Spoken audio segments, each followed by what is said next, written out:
evening. I'd like to call this meeting to order. This is City of Palm Coast City Council business meeting. It is Tuesday, June 5th, 2018. It is 6 p.m. Please join me in the Pledge of Allegiance to the flag. I pledge allegiance to the flag of the United States of America and to the republic for which it stands, one nation, under God, indivisible, with liberty and justice for all. Roll call, please. Mayor Holland? Here. Vice Mayor Cuff? Here. Councilmember Clufus? Present. Councilmember Shipley will be arriving late. Okay. Public participation. Any member of the public wish to speak on items not on the agenda? This is your moment to do so at the beginning of the meeting. Please state your name for the record. Your 3 minutes will begin following your name.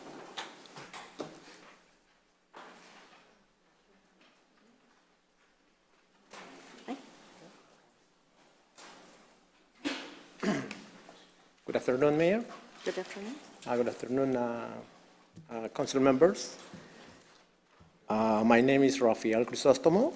I am karate master for 30 years, and I live here locally in Palm Coast, and have been instructing 10 or 15 local students Shotokan karate for the last 3 years.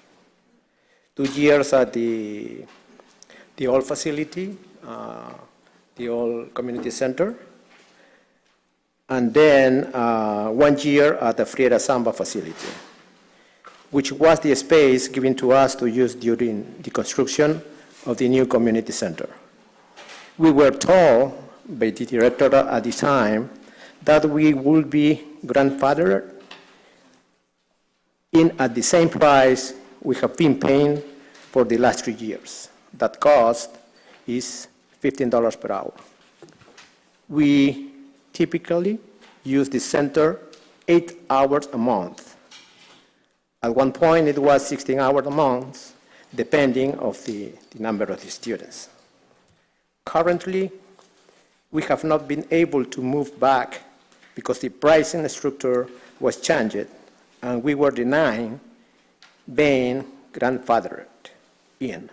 We also have been given run around about available dates and times, denying us the possibility of renting one of the 3 available rooms.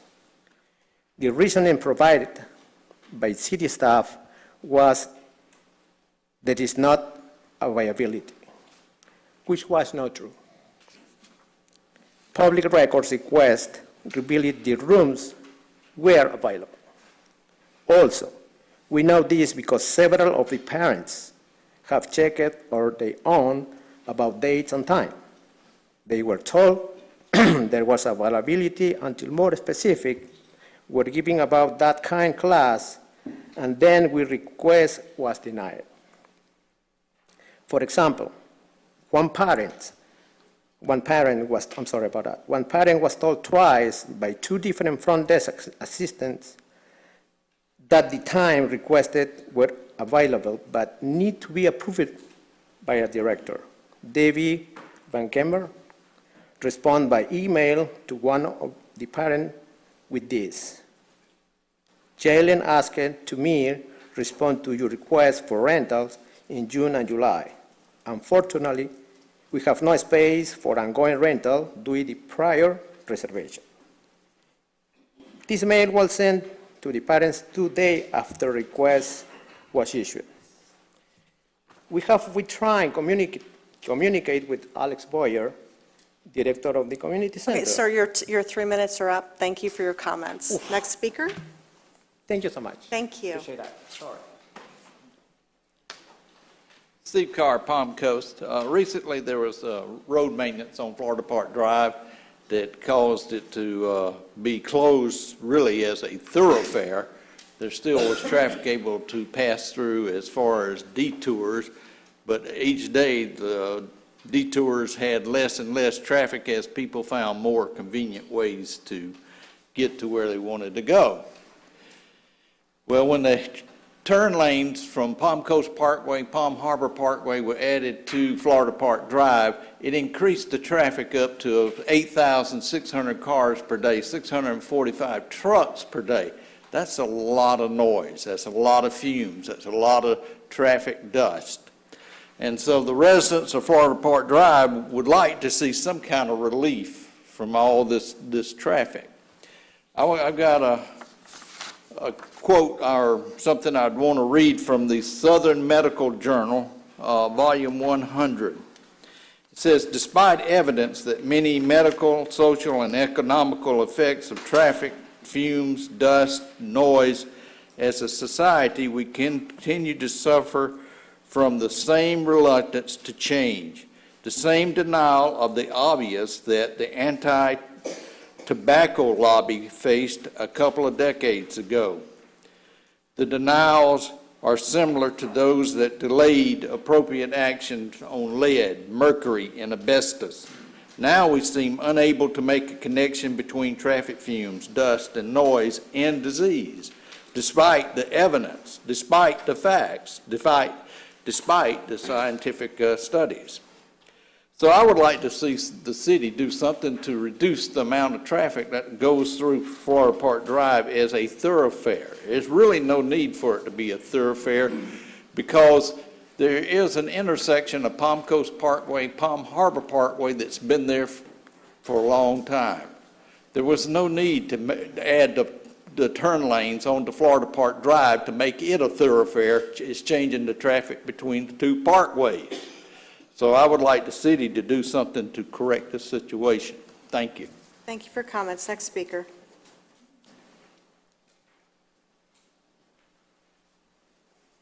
Good evening, Mayor, City Council. My name is Carmen Bongiovanni. I'm here in Palm Coast. I'd just like to ask a question if the sign ordinances have changed as of late. Reason being that one of our fellow agents was the sign, a for sale sign was taken off of private property with the reason that there was a rider attached to it.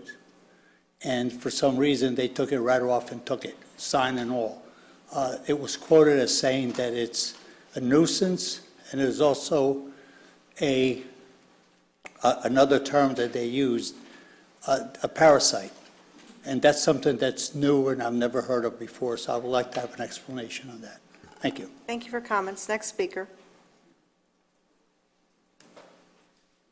Okay, we'll close public comment. Mr. Landon, if you will look into what the karate, I'm not familiar with this issue. I'm not either, and Alex is out of town, but we'll, Bo, if you would make contact with the gentleman, so get his contact information so that we can get a hold of him. We'll do the same about the sign, too. Okay, the sign and the contact Yes. information. So we'll get both contact information, we'll follow up with both those issues. And Mr. Carr, just like we talked about at every meeting, we have it in our strategic action plan to address Florida Park Drive, so we'll move forward. I will now entertain a motion to approve the minutes of the May 15, 2018 business meeting, May 29, 2018 workshop, May 29, 2018 special meeting. Move approval. Second. Moved and seconded. All those in favor, please say aye. Aye. Any opposed? Seeing none, it passes unanimously. Agenda item number 2 is a proclamation of the CQ Florida Amateur Radio Week. Councilmember Clufus will be presenting. I would ask everyone that's receiving this proclamation to please approach the podium.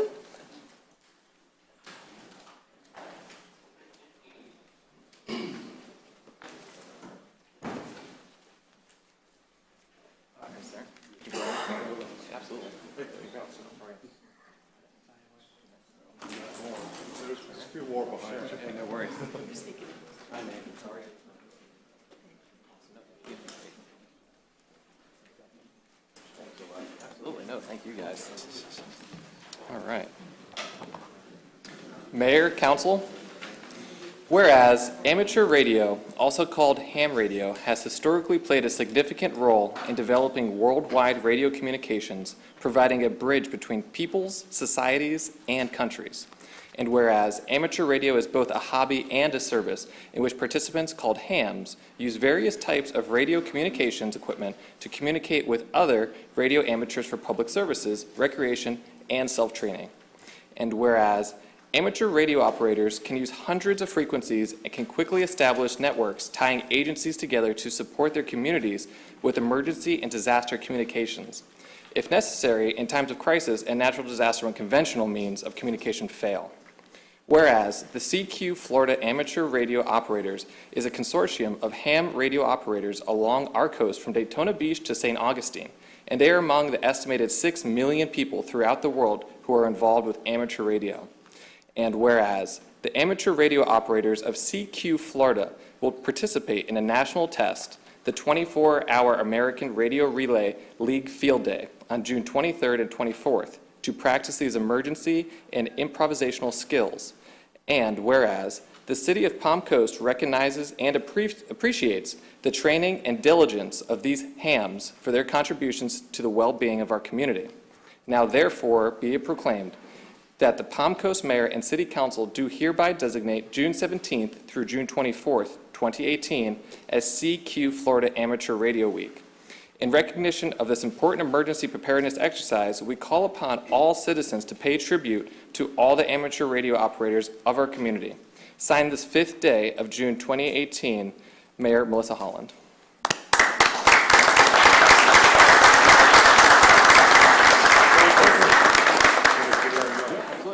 Does someone want to say a few words from the organization? Absolutely. I wanted to, my name's Ridge Gardner. I'm with CQ Florida, which is a consortium of many clubs from Daytona Beach up to St. Augustine, along with the Flagler Emergency Coordinator's Office and the EOC here. And we are just thrilled to have everybody, together for this event this year. And we certainly extend, I know, Mayor, Yes. you're coming out on Saturday. Yes. We hope to see you there. And any members of the City Council who would like to join us, we would love to have you. And if you want to get on the air, we can make that happen for you.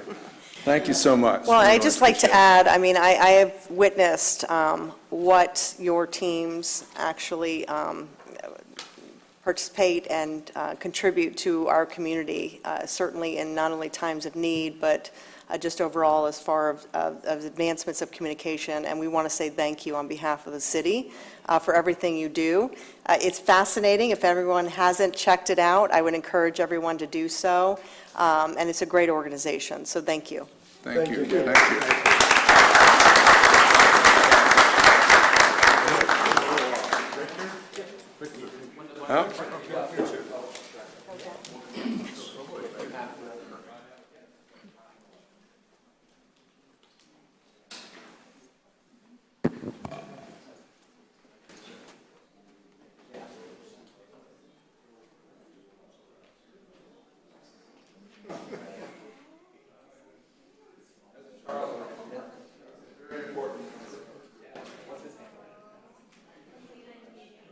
I'm going to take a couple. 1, 2, 3. 1, 2, 3. And one more. 1, 2, 3. Okay, thank you. Thank you very much.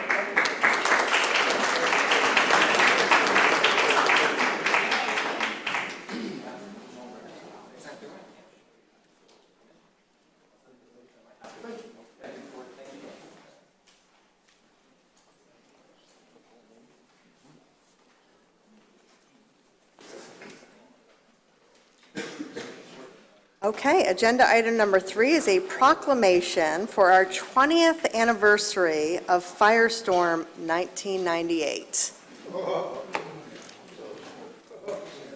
Who's going to be presenting, Jim? Chief Beadle, Vice Mayor Cuff will be presenting the proclamation. Chief Beadle has quite a crowd that's going to join him. I'm not sure. I think they've got, It was quite an event, yeah. Okay.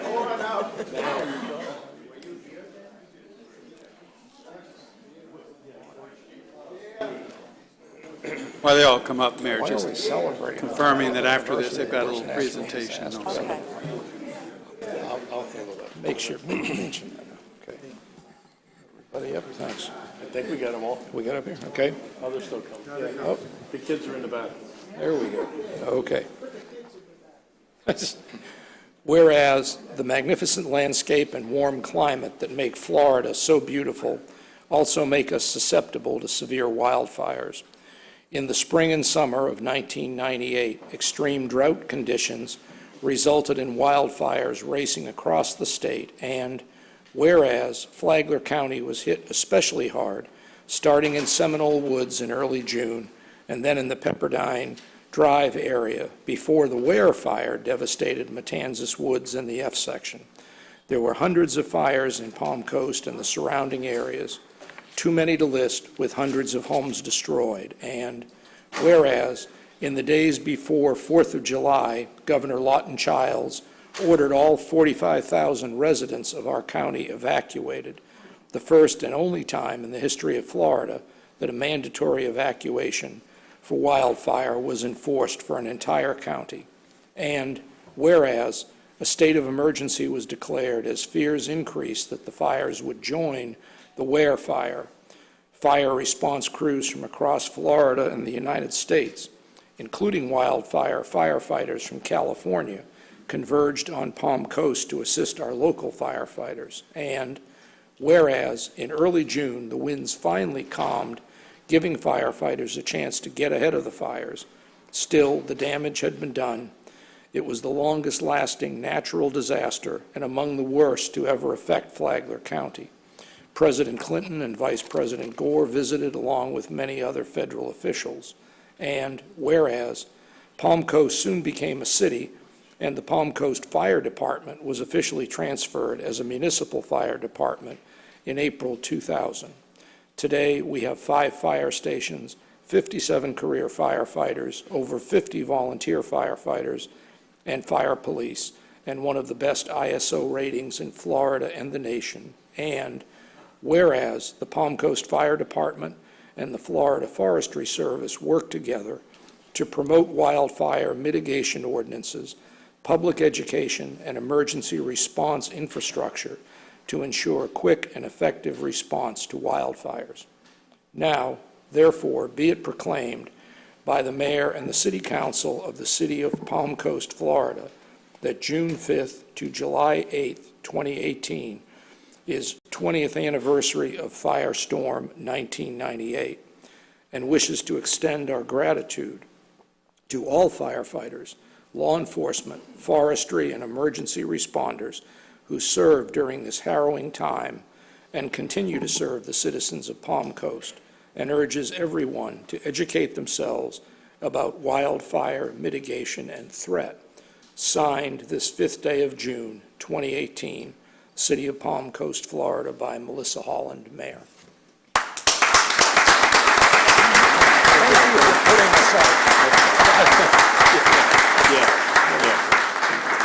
That was apropos. Yes. You can do it now?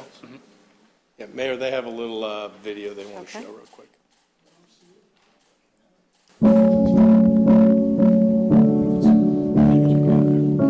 In 1998, fire was Florida's enemy.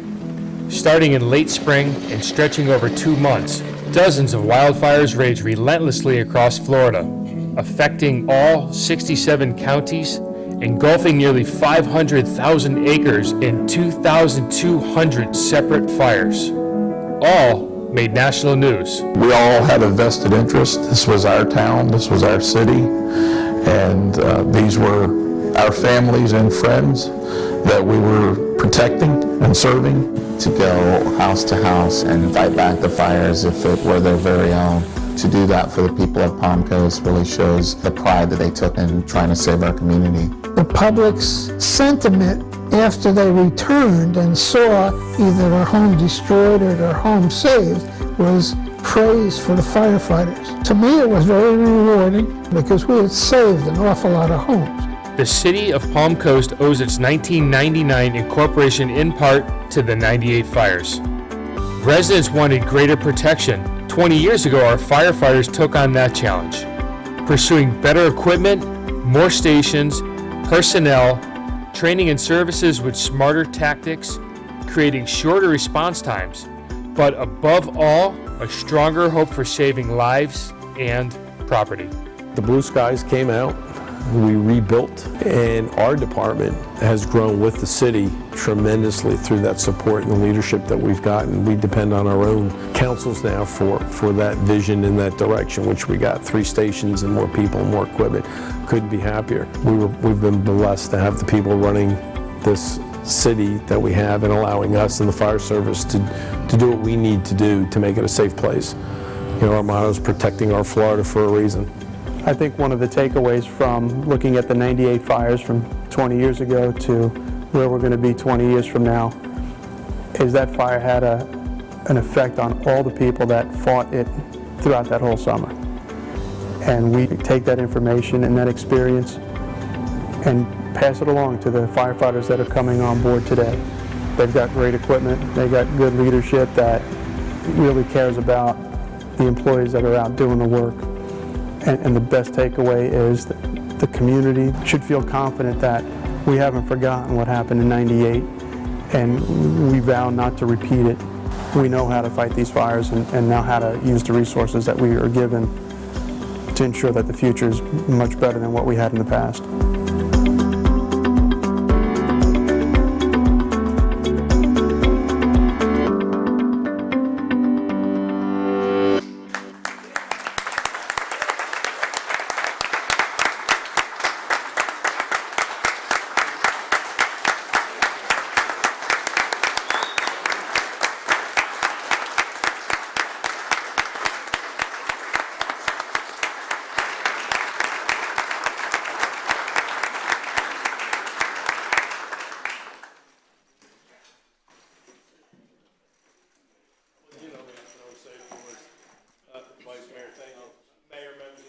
Thank you.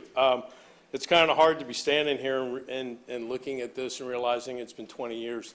But behind us are many of us that were here during those fires. We've gotten a little grayer and a little bit bigger, but we're still here and we're still protecting the community. I personally wasn't really in favor of tonight, but after being talked into by all the people standing behind me, it's a good way of putting out there and reminding everybody what has happened to this community that we love so much and that we protect every day. On behalf of them and the mayor and the council, and moreover the citizens that have supported us for these 20 years, we thank you and be safe.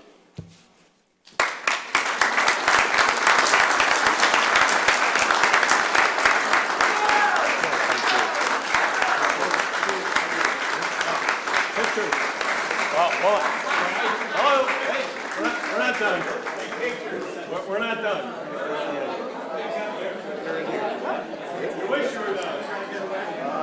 Before everyone comes and does a photo, yeah. I really want to thank the hardworking members of our fire department and our volunteer fire department. You know, I can tell you the city was incorporated mainly because of this discussion and having this service provided to our residents in a quick response time in the manner in which they do is extraordinary.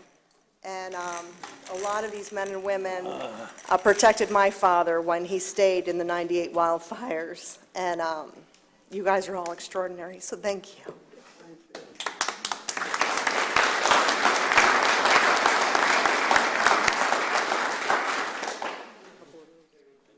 Yeah, definitely need at least 2 rows, so. Yeah.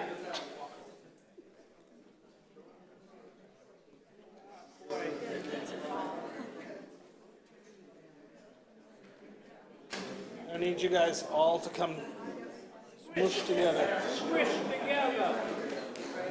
Crunch, crunch, crunch.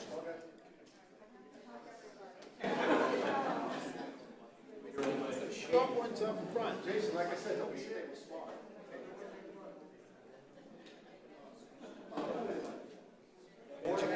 Oh, yeah. I'll have to take it from the back door if I.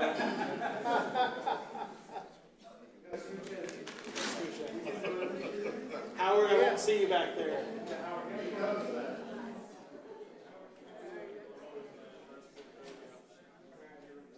If you can't see my lens, I can't see you.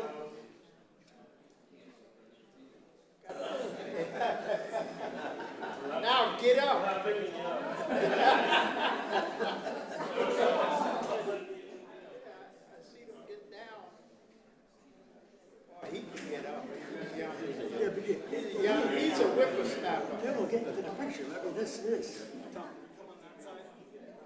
There's a podium in the way.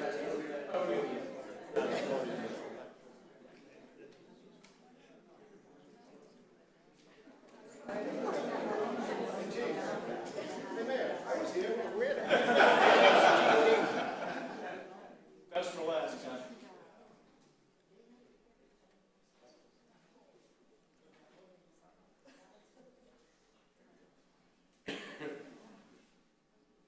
All right, y'all know the drill. I'm going to take a few. 1, 3. 1, 2, 3. 1, 2, 3. One more. 1, 2, 3. All right, thank you. Thank you all.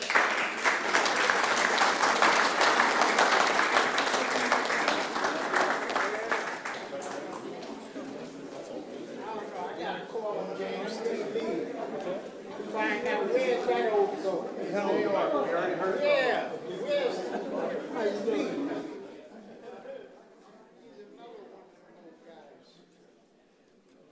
Saves the best for it.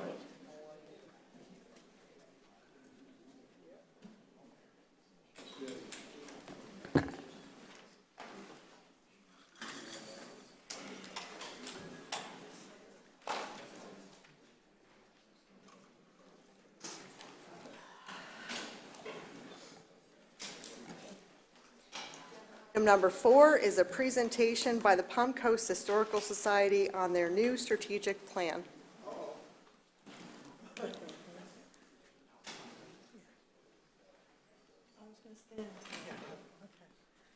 Mayor, Council, thanks very much for having us.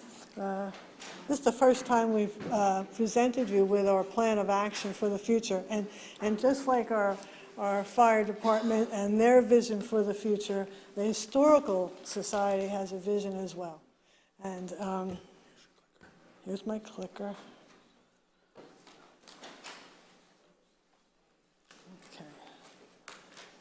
All right. For the folks in the audience, my name's Elaine Studnicki, and I'm co-historian for our society and museum. Hold on, let me just get used to this.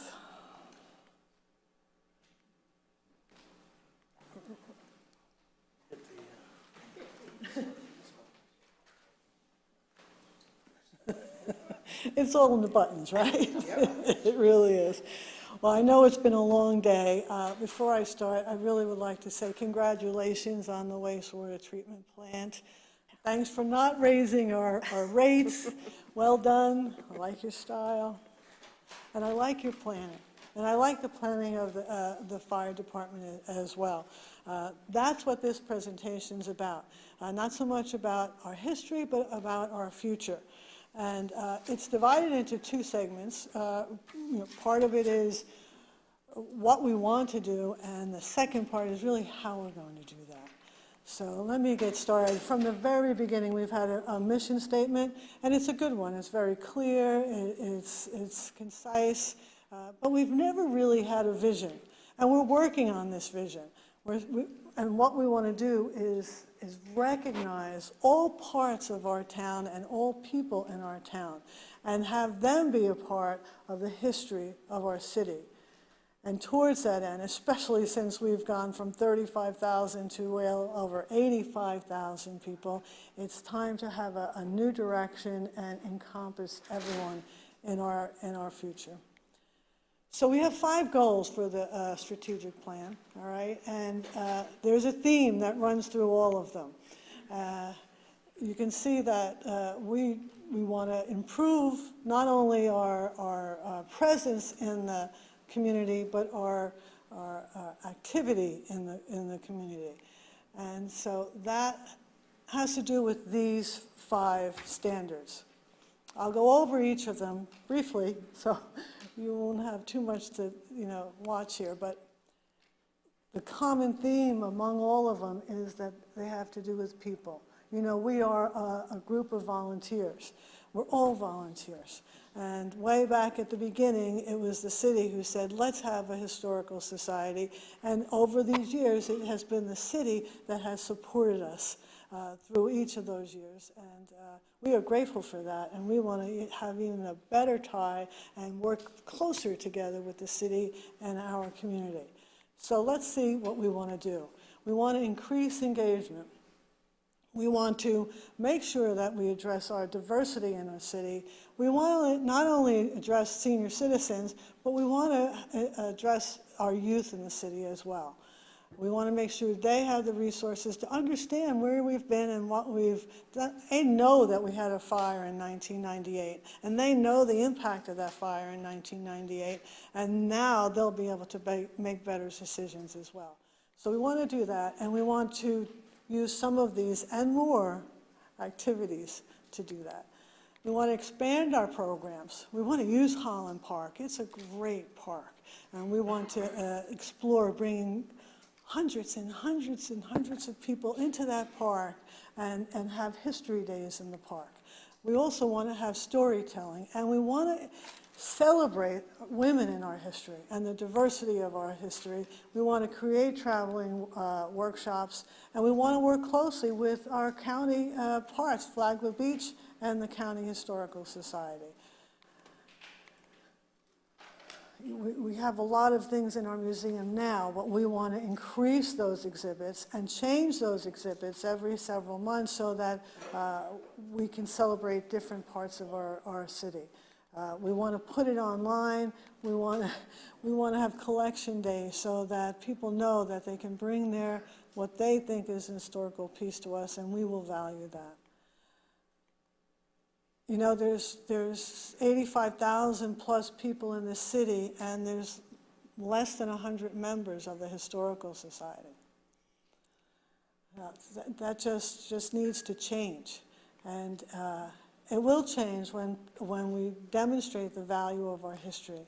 And a lot of people say we don't have a large history, a long history, but it's rich, and we are collecting that history for tomorrow. So it is very, very important. But we want to include more people and have more members. And we want to, maybe most important on screen, is have a scholarship for the Palm Coast High School student for history. Well, we all know about, organizations. They could always get stronger. They could always get more organized. And that's what this is about. And we definitely want to go digital. We're definitely going to use the cloud. We're definitely going to manage our resources better so that more people have access to them. And we're updating our operations and procedures right now. So how does that, and then the last one, of course, is celebrate. Well, we work so hard, and we're all volunteers. We should celebrate. We should celebrate this wonderful city that we're in. So how are we going to do that? All right? Well, we have these committees, all of these committees, and we're going to wrap ourselves around these committees, and I'll show you in a minute how they're going to work. So each of them plays an important part in any of the projects that we have. And there are a lot of different special projects. There's just not one special project. There's a lot of different special projects. Let's take an example.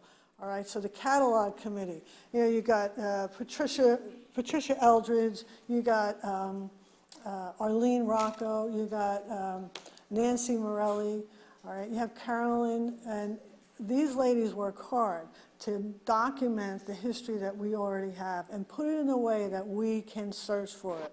So they say, hey, where's the information? What do we have and what do we need? The events committee, Ellen Pugner and Kate Curtis, they say, how are we going to make, is it wine or is it juice? Is it flowers? Or these folks are going to make sure that we have a venue that suits that project. How do we promote it is obviously the communication department. The operations is how do we support it? All right. And there are a lot of people involved with that. Mary Gable is collecting history digitally now, and those folks are going to make sure that it goes smoothly as well. And then the Special Project Committee, they're saying, hey, this is what we have. Whether it's how houses were built and decorated at the beginning of our 1972, or whether it's the slides that Vern Williams is going, that thousands of slides that he's going to go through that ITT gave us. Those special projects need to be celebrated and shared with the community.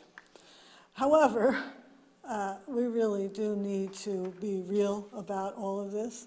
We are volunteers, and we do go on vacation, and we should go on vacation. And so for the 2018-19 calendar year, our focus to really get organized. We know we have our Founders Day, and in 2 years, we're going to have our 50th anniversary. We're getting ready for that. We're applying for a grant for a lecture series that will be free to all of our citizens, as well as city and county as well, right? We have a museum grand opening that we'd like to share with everyone, and a scholarship committee so that we can be ready at the end of the school year. And of course, our 50th anniversary. We just love what we do, really we do, and we are here to be accountable and to communicate with you our dreams for our future. Are there any questions? Council, any questions? I'm incredibly impressed with your detailed way forward. That's amazing. Great job. Yes. Yeah, thank you. Thank you very much. Thank you, everyone.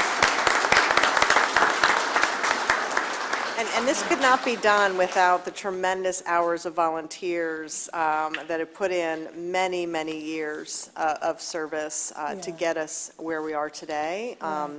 And so keep protecting our history, Yeah. recognizing it, and thank you. Yeah. Well, before I leave, I'd also like to say congratulations to the blue shirts back here, because you've done a great job in learning about our community, and I hope you stay involved, and maybe some of you will join us. Yes, Thank you thank very you. much.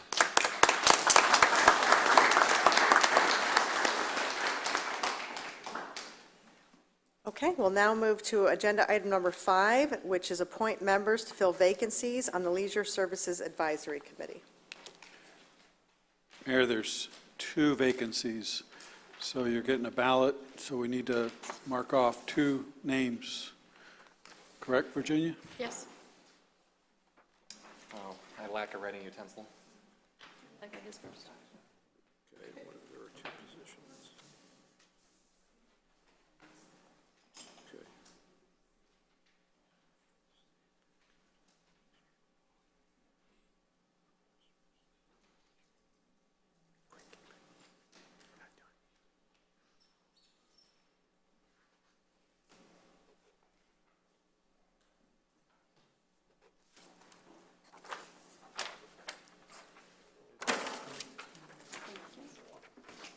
Are you, Check, will you? I'm sorry. okay.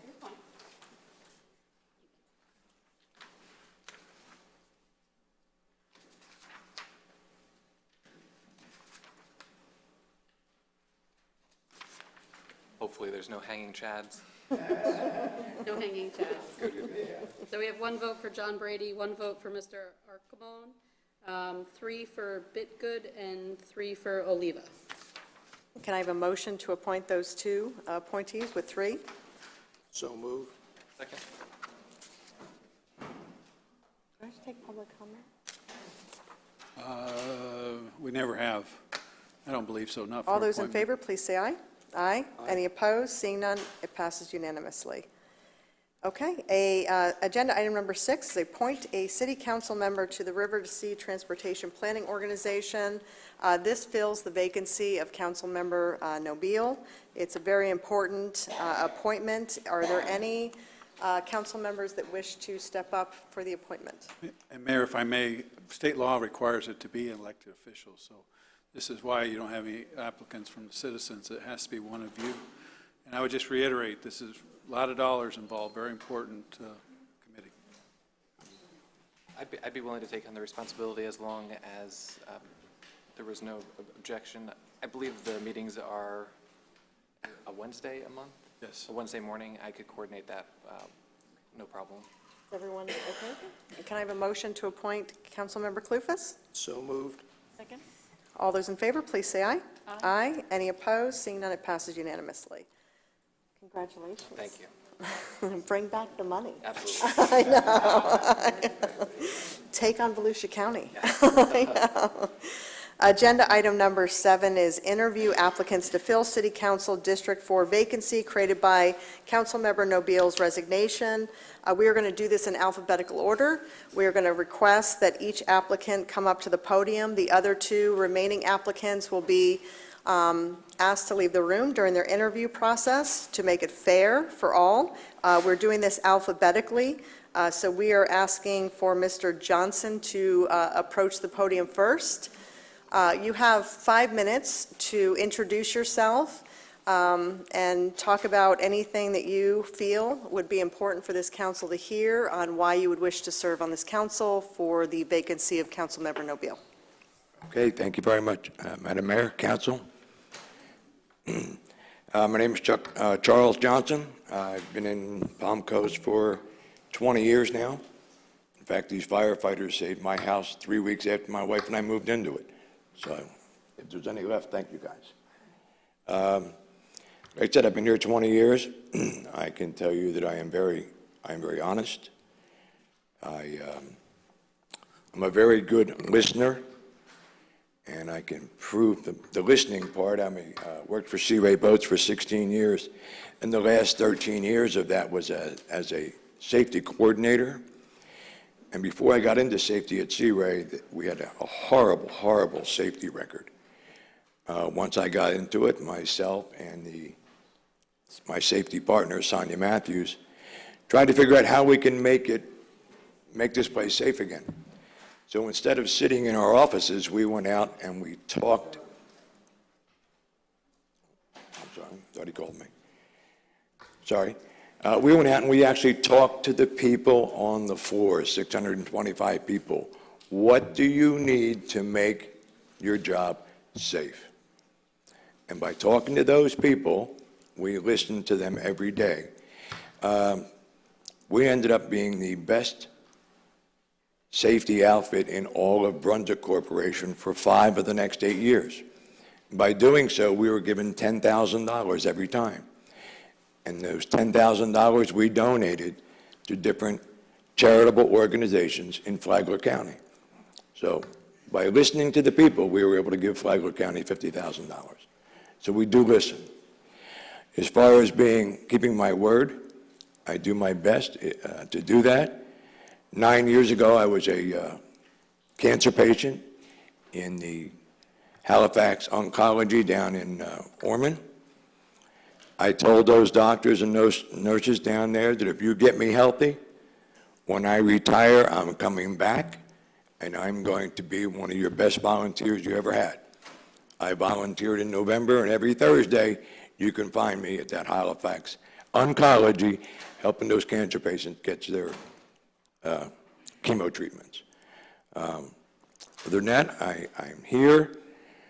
I can attend your meetings. I will talk to the people. I will do everything in my power to help you folks, work with you folks, and do everything I can to help our community. Okay.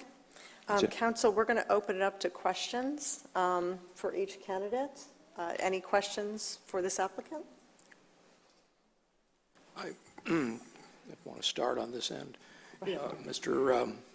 Johnson, I appreciate what you said about your volunteer work down at the hospital and so forth, but are you familiar, a lot of people think that we show up 4 times a month and sit around and vote on stuff.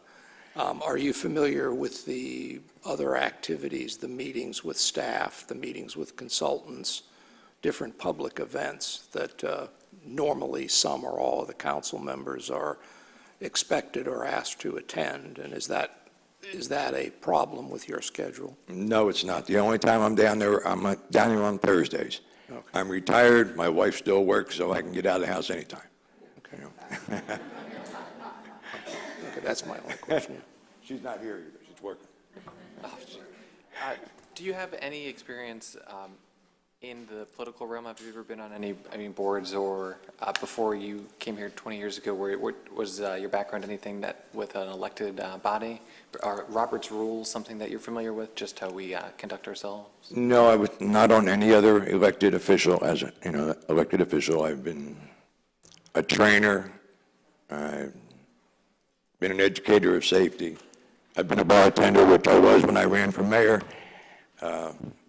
Again, there's another listening experience. As a bartender, you listen to everybody, But no. I certainly do appreciate your volunteering as well. That's awesome. I just have one question. And I know you attend many of the meetings. Coming to the meetings, what have you learned that we have found that's important to the people when they've done the citizen survey?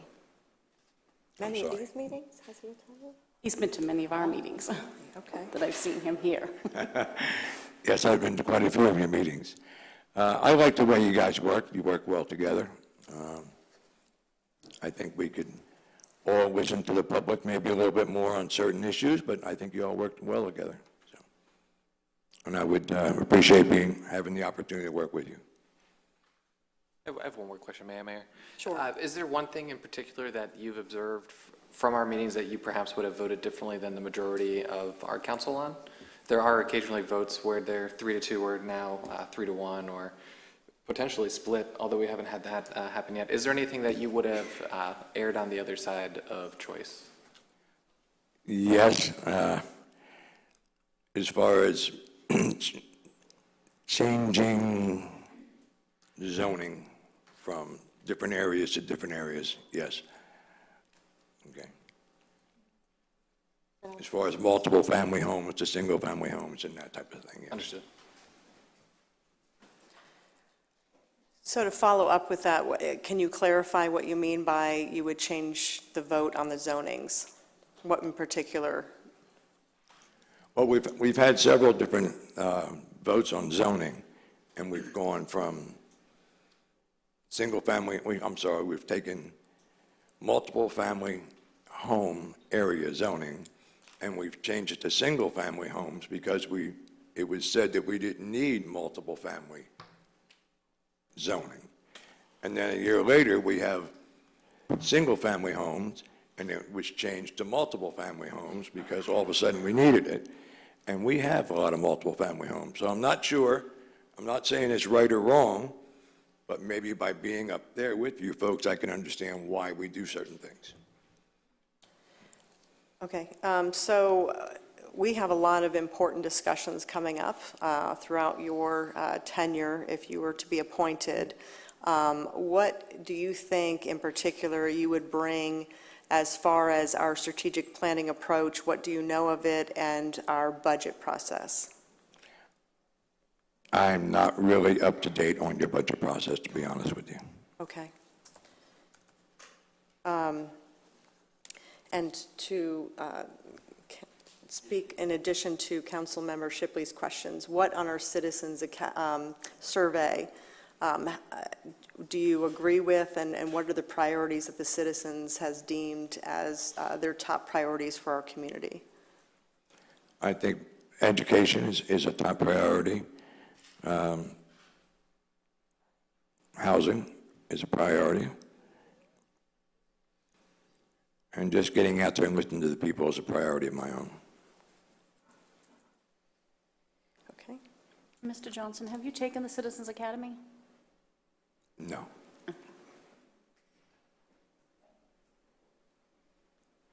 Any other questions, council members? Thank you for your time. Thank you. Thank you. Thank you all very much. Thank you. And I would encourage you to stay following the discussion because we'll be taking some action this evening on this issue. Okay. Thank you.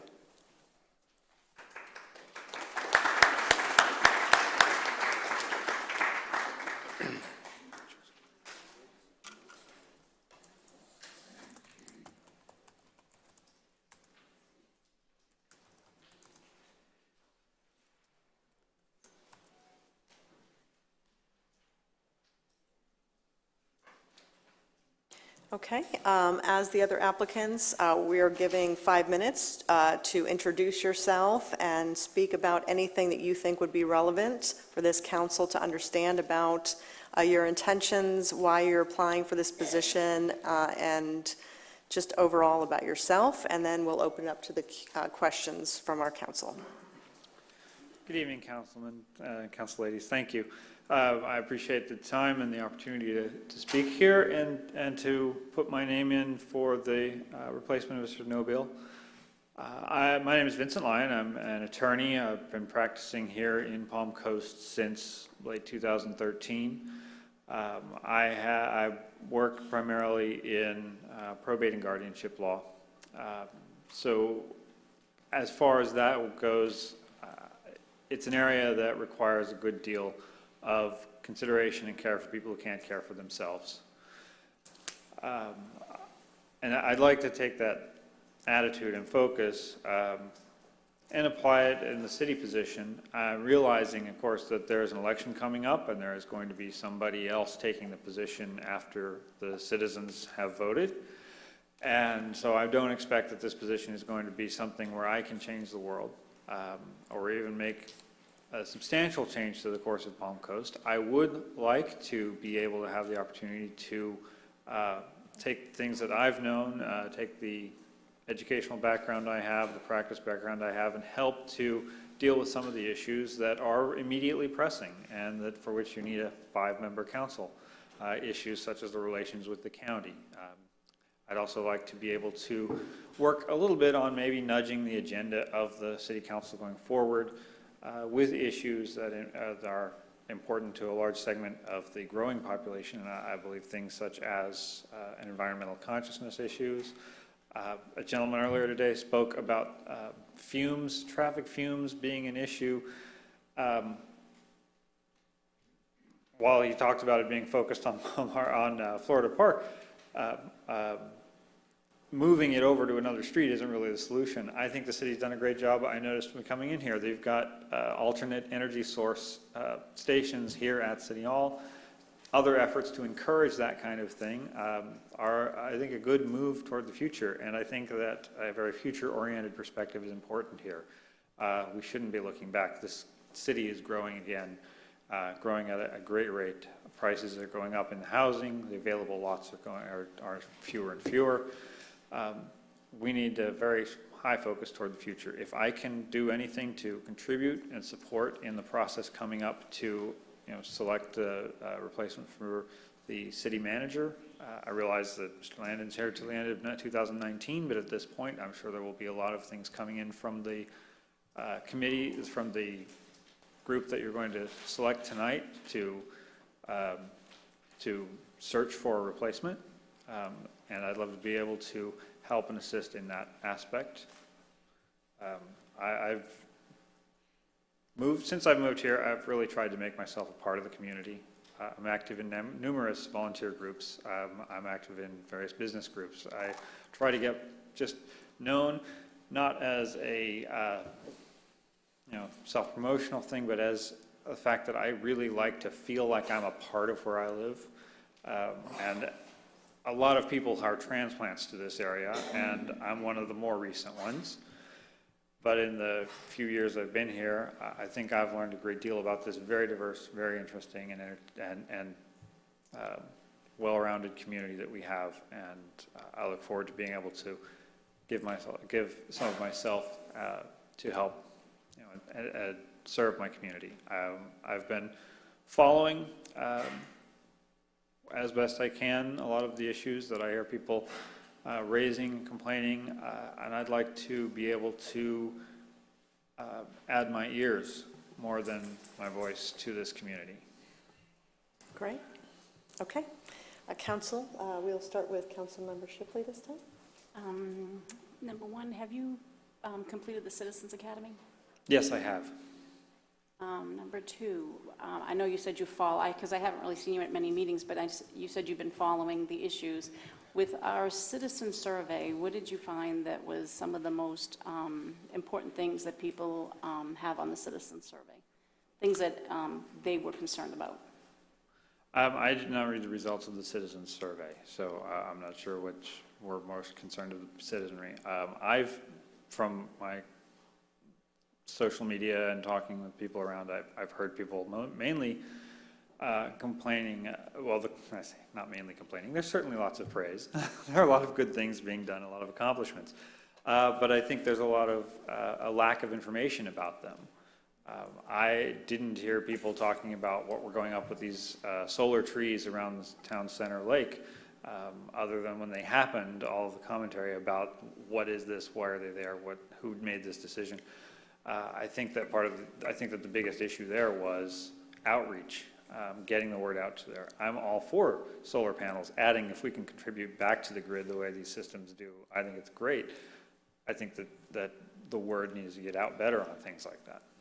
And you said you do volunteer in a lot of groups in the area. What are some of the local groups that you volunteer for? I foster rescue cats for Community Cats of Palm Coast. I work with I'm a member of the Flagler County Rotary Club, and involved in those activities. Like we recently did a tree planting. We do the annual Christmas lights benefit. The community, the club gives scholarships to local students.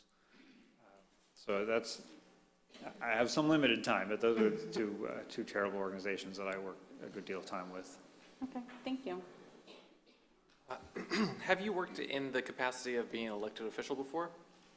I have not been an elected, not a government elected official. I have been elected to condominium boards for a couple of condominiums I lived on. So technically those are elected roles, but they're not governmental roles. But you're familiar with Robert's rules? Yes, I've read through Robert's rules. Yeah. They're usually adapted because they're capable of holding a 400-member legislative body, and when you have a 5-member condo board or city hall, you have to make some adaptations. Understood. That's all I have. Okay. Councilmember Cuff, or Vice Mayor Cuff. Council member too. Vince, I asked the same question that I asked the last applicant, and that is, with your various activities that you've told us about, do you feel that you have the time available, given your occupation and the other areas where you volunteer, to do the job here on City Council, recognizing that it isn't just show up for 4 meetings a month and read the agenda and vote on a few things? I do. I do believe I have time for this. One of the advantages of my job is that other than dates set by the court when I have to be there,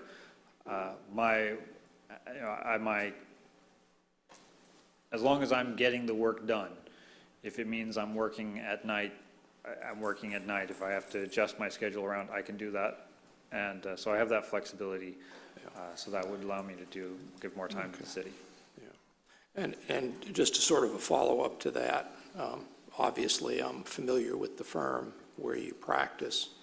Do you see any potential for conflicts of interest in your areas of practice as opposed to your firm's area and being a member of the City Council? Not in my areas of practice. As I said, my focus is at the firm is probate and guardianship law. These are not really issues for which the city is involved or which I would have a conflict with the city. Certainly, the firm represents contractors, for example, who may have an issue before the city. That's not something I have any real knowledge about, but certainly if my firm represents a party in a city issue, I would obviously recuse myself from votes on that issue. I have no other questions. Thank you. I just have a couple. We are going through a budget process that will begin under the appointment of who we decide to serve out this term until the election. Are you familiar at all with our budget process and how that works? And have you been engaged in any way of any type of public funding or financing, and are you familiar with that? As far as, I have a familiarity through coursework as in the law as to how governments are restricted or enabled in their various spending abilities. I haven't had an involvement in a budgeting process for a government. I have worked in organizational budgeting for small nonprofits. I have a master's degree in museum studies, so I have worked for various museums, which are very small private entities, but they are usually dependent heavily on government support. Grant applications, that type of thing. I'm familiar with working with those restrictions. But as far as in a government budget, I have not had an experience with that. Okay. I have nothing else. Thank you for your time. Please stay. Bo will bring you back. We will be making a decision following our interviews. Thank you. Thank you.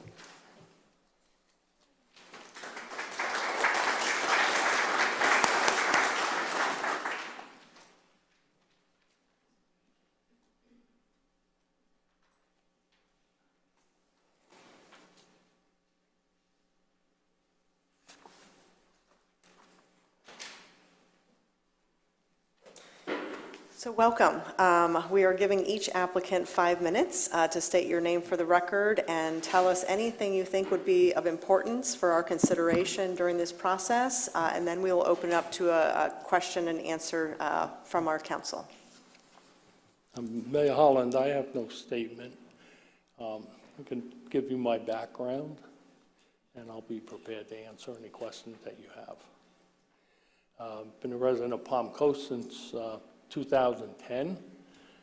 I spent approximately the last 22 years prior to that as an electrician, doing heavy construction on highways and bridges, and was a volunteer firefighter for 28 years. I finally retired out of that when I came to Palm Coast. I'm married, I have 2 children. My wife is here in the audience. My children are back in New Jersey. One is a supervising social worker. The other one is a fire lieutenant in a heavy rescue company in the city. So I'd be happy to answer any questions that you may have. Right. Okay. Vice Mayor Cuff, we'll start with you. Where were you, where did you serve as a volunteer firefighter? Bergen County, New Jersey, the town of Hasbrook Heights. Okay.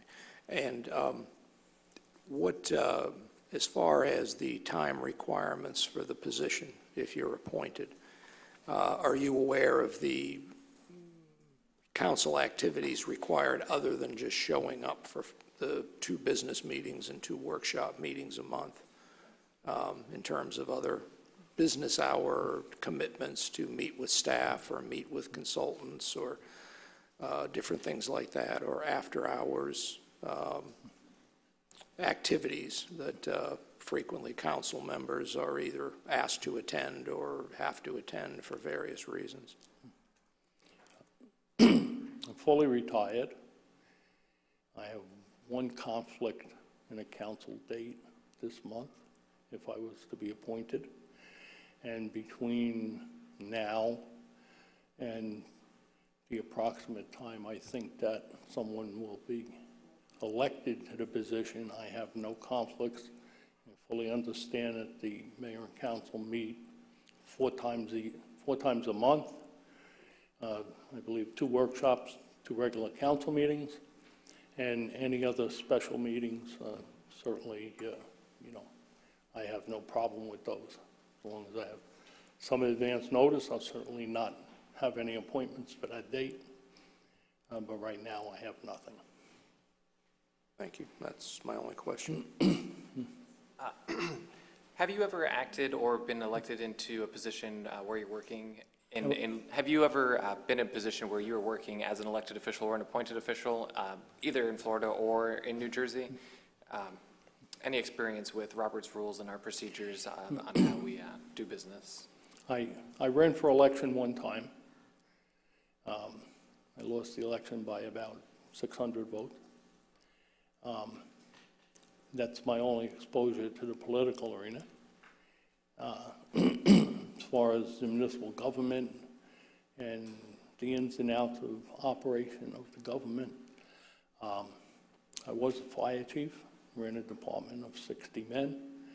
I had control of their budget, and it was my responsibility to make sure at the end of the year that there was little or nothing left, so otherwise they would take it away and give you less the next year. So that was my exposure to the municipal government. My time in the fire department, I came through the ranks from firefighter up to chief of department. Do you participate or an active member in any local organizations, groups, charities, anything like that that you like to exemplify? Any organizations now? Yep. I'm a member of the Republican Club in Palm Coast, Flagler County Republican Club.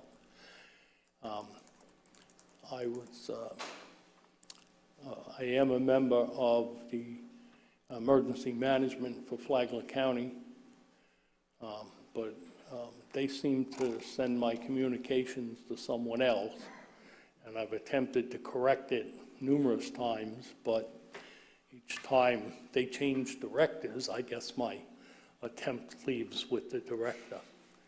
So that's as far as that's gone. Understood. Thank you very much. That's all I have, Mayor. I'm going to ask the same questions I've asked everybody else. Have you completed the Citizens Academy? No. The second question is, we do a citizen survey, and I know I've seen you at meetings and some of our events. Are you aware of some of the items that people were bringing up on this, on the citizen survey? Items that were important to the people, the residents of Palm Coast? I'm not aware of what the results of the survey was. There were some things that I witnessed while I attended meetings, or things that I had questions about. In general, I think that the city has a lot of infrastructure that it's going to have to face in the future, because when it became a city and taken over by the mayor and council or the city personnel, there were a number of things, such as the storm drains and the swale system, and I think they put in floodgates in a couple of locations recently, that we as a city became responsible for, and I'm sure that that infrastructure work will continue, and that the mayor and council is going to have to understand that the city was aging at that point, and there were a certain number of things that just simply had to be done. Some of the roads are, failing. I don't know exactly what the progress of the plan is. I know that there was a person retained to determine which roads were bad or which one should be first as compared to second or third, but I don't know what the status of that investigation is. Thank you. And my questions just really pertain to the budget. During the appointment of the individual that will serve this time, will be responsible for the discussion of the budget process. It's an important component of what we do as a legislative body. So you spoke about your experience from a budgetary concept. Have you been part of a budget discussion at all in Florida and how that works? No. Okay. And your time overseeing the budget, was it just one fund that you were overseeing, and was it revenue, or was it just management of the fund? It was management of the funds, and the funds were for the operation of the fire department and for emergency medical services. And the larger numbers, for example, like the fire hydrant system, was retained by the city management. Great. We had nothing to do with that. They simply paid the water company or installed hydrants where they became necessary because of development or something like that. And the price of that was, you know, something I have no idea, the same as the price of street lighting. I had no idea what that cost. Just know that the lights went on, and hopefully when you open the fire hydrant, the water came up. Sure. Okay, I have no other questions. Okay, thank you. Thank you very much. Thank you.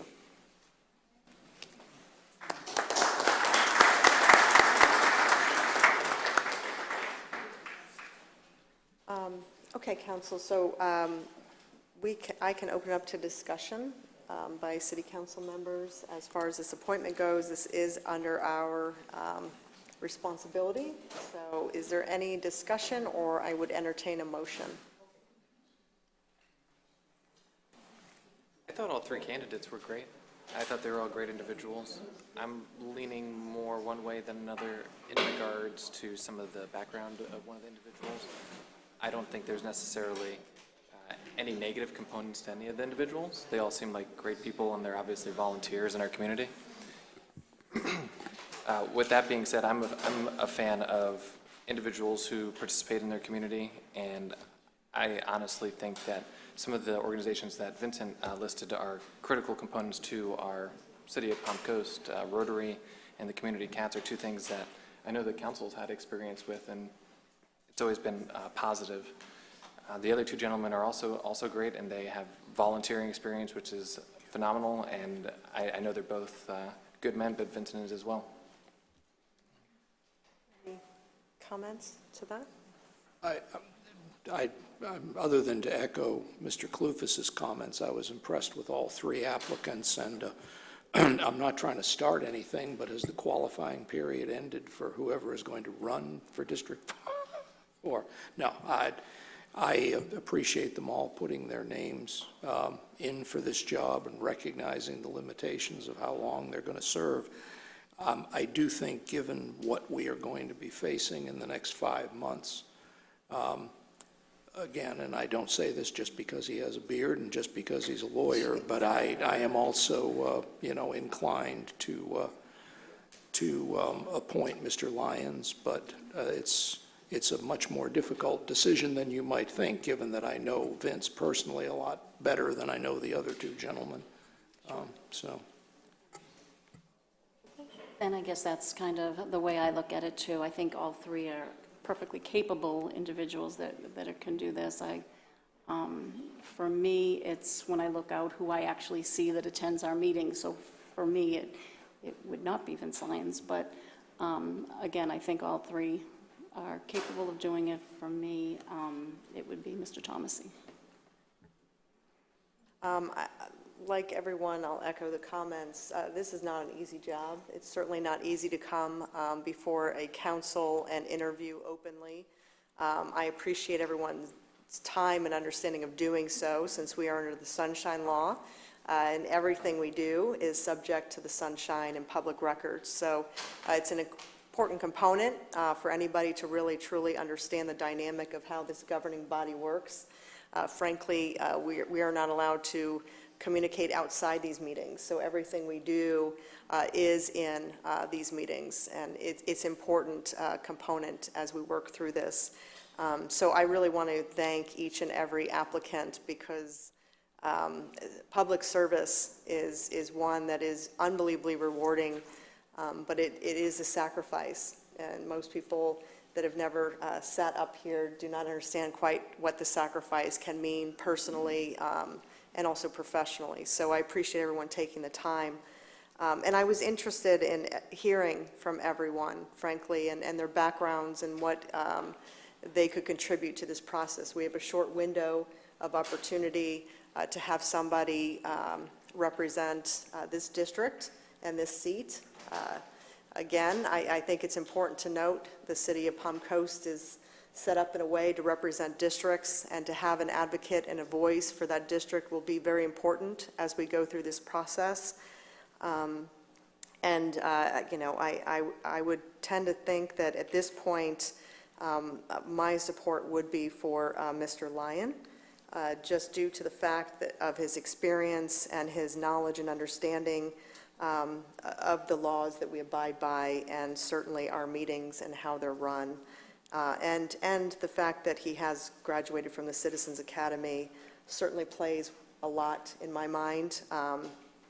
It's a better understanding and a more in-depth understanding of the different functions that we work under and the different departments for what we see. So those are my comments.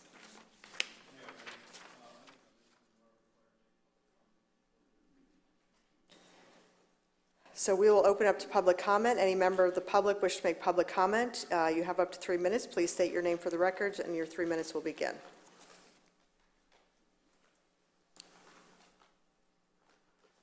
Seeing none, I'll close public comment. I'll take it back to this council. I'll entertain a motion.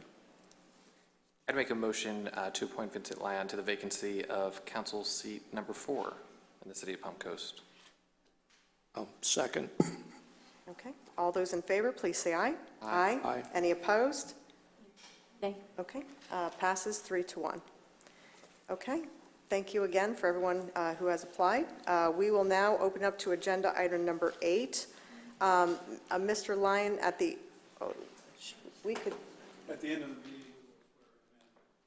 At the end of the meeting, there will be a swearing in by our city clerk, so I would ask you to remain for the remainder of the meeting.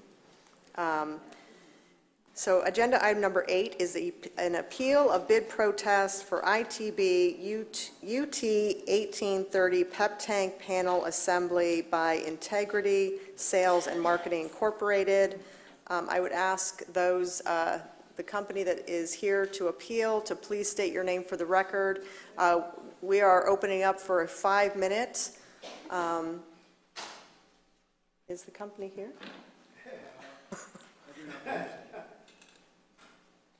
This is Clark. Madam Mayor, one more time. They're a representative of Integrity Sales and Marketing Incorporated, or Roger Davis here. Okay. Any discussion by council? Mayor, if I could, just for the audience, if no one else, this is a very technical issue where they are, one of the requirements, anytime there's an addendum during the bid process, that all the bidders must sign the addendum and turn it in with the bid to confirm that they are bidding on the apples and apples with that addendum. All records show that Integrity did not turn that in until after the bids were open, which made them non-responsive. And that's really all this is about. It's not about the product or anything. It's about the formality of our requirements to make sure the bids are fair. So, and the fact that they're not here to state their case, you have in your packet staff's position. It's very clear. It's all electronic. It's all verified. And we feel very comfortable that this is very clear cut, that they did not meet the criteria to be a responsive bidder. So we will open up to the public. Any member of the public wish to make public comment on this agenda item, please do so at this time. Jack Carroll. Hit the hammer. He's not here. It's finished. There's no reason to prolong it any longer. If they were serious about their appeal, they would have been here. So let's bang the hammer down and let it go.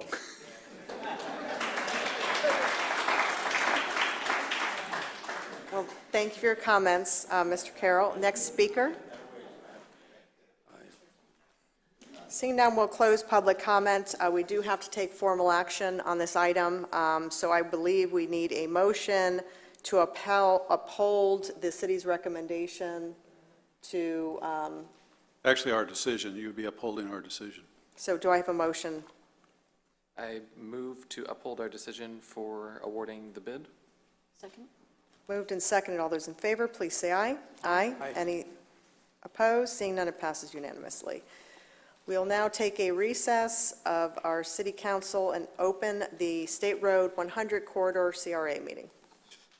Mayor, City Council, this is one of your top priorities is start to work on different approaches to encourage and promote development downtown. This is proposal that you saw as a city council during workshop, but now as a CRA board, we're also going to present you the same presentation and then invite the public to provide you with input. So we're going to turn it over to Wynn with the presentation. Hello, how's it going? Same thing that we presented at the last workshop, just to kind of recap of where we are. On April 24th, we presented the idea of adding an innovation district to the town center, as well as an innovation kickstart program.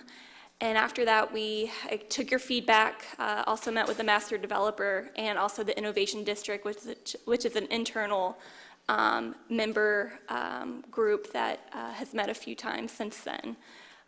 Since then, we are pretty much ready to rock, and I'm excited just to show you the final steps of what we're presenting today. So the Innovation Kickstart program, the idea behind it is to kickstart development. Town Center is in a phenomenal area that we all see, but it's been stagnant since the recession. So what we want to do is really play on the time is now. So with that, this Innovation Kickstart program, we want developments to come in and be under construction by December 31st of 2020. The developments that do come in, we want them to be consistent with the CRA plan, the town center plan, city standards, really to play on the idea that I presented last time of that experiential living of a live, work, play area.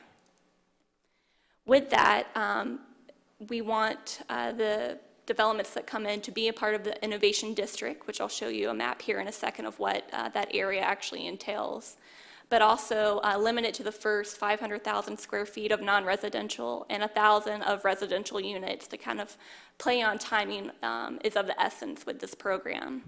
And then with residential, with the experiential living, not just your traditional quarter-acre lot homes, but the multifamily townhome condos, single-family homes to have smaller lots of 50 feet or less.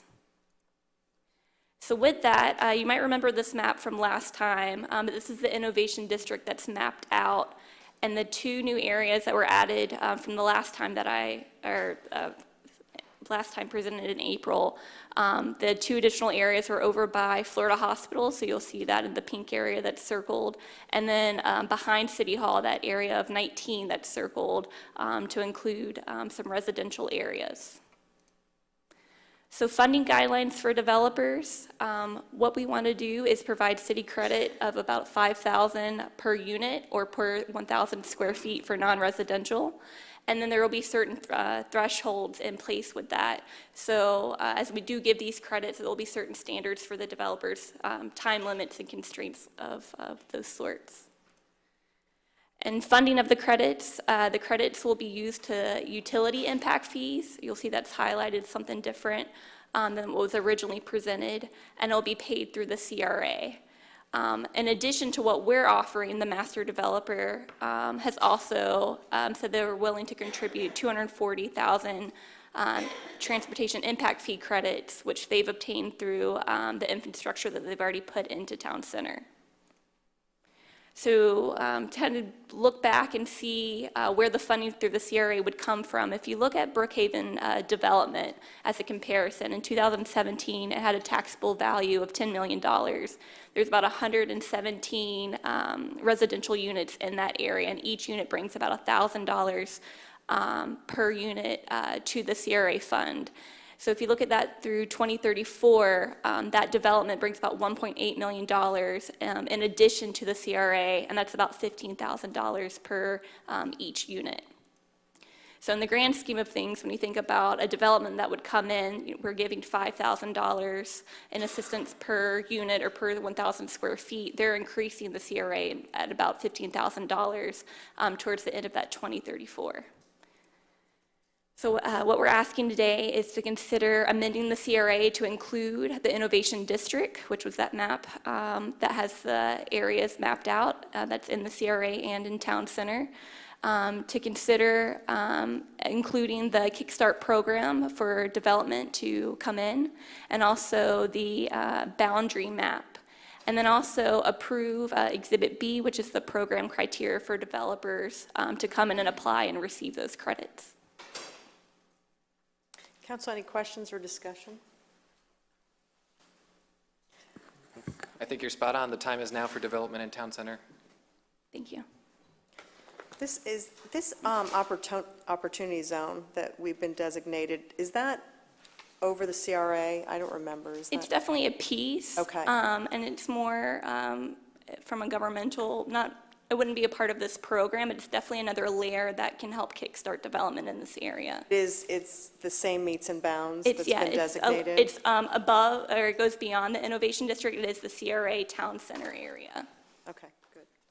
I think that's going to add another level of opportunity for us. And I like really focusing on not the State Road 100, because we know retail, commercial is going to come there based on our residential growth. So this will help define that a little bit more, but this will allow us to be a little bit more strategic in our approach for the downtown area. So I appreciate your efforts in getting going on this. This was a strategic action item for our council, and I'm excited about this opportunity.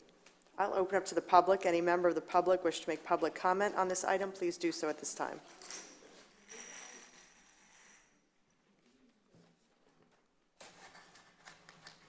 Jack Carroll, when you give credit to anybody that wants to come in, build or whatever, and you're going to give them a $5,000 credit towards their impact fees, who makes up that $5,000 when they start to put in their roads and all these other impacting fees? Does it come back to the public? Or you just write it off and get lousy work? So that's what I'm interested in, is just where does the money go and who supplies that extra $5,000 that you're going to give a builder? Thank you for your comments. Next speaker.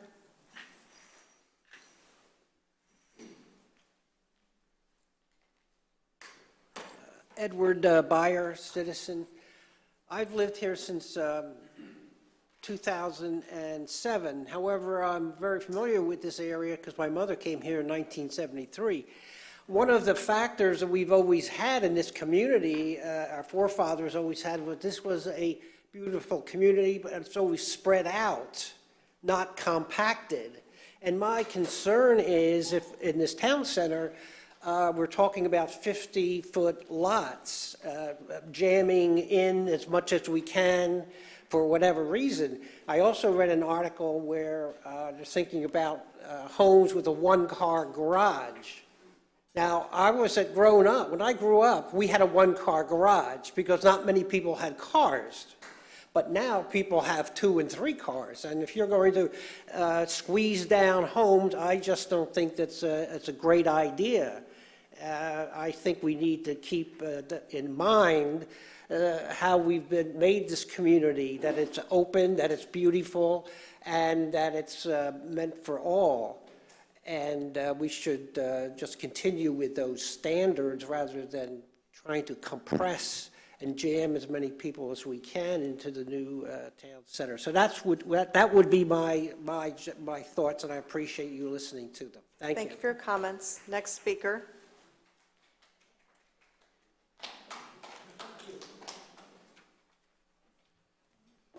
Louis McCarthy, Palm Coast.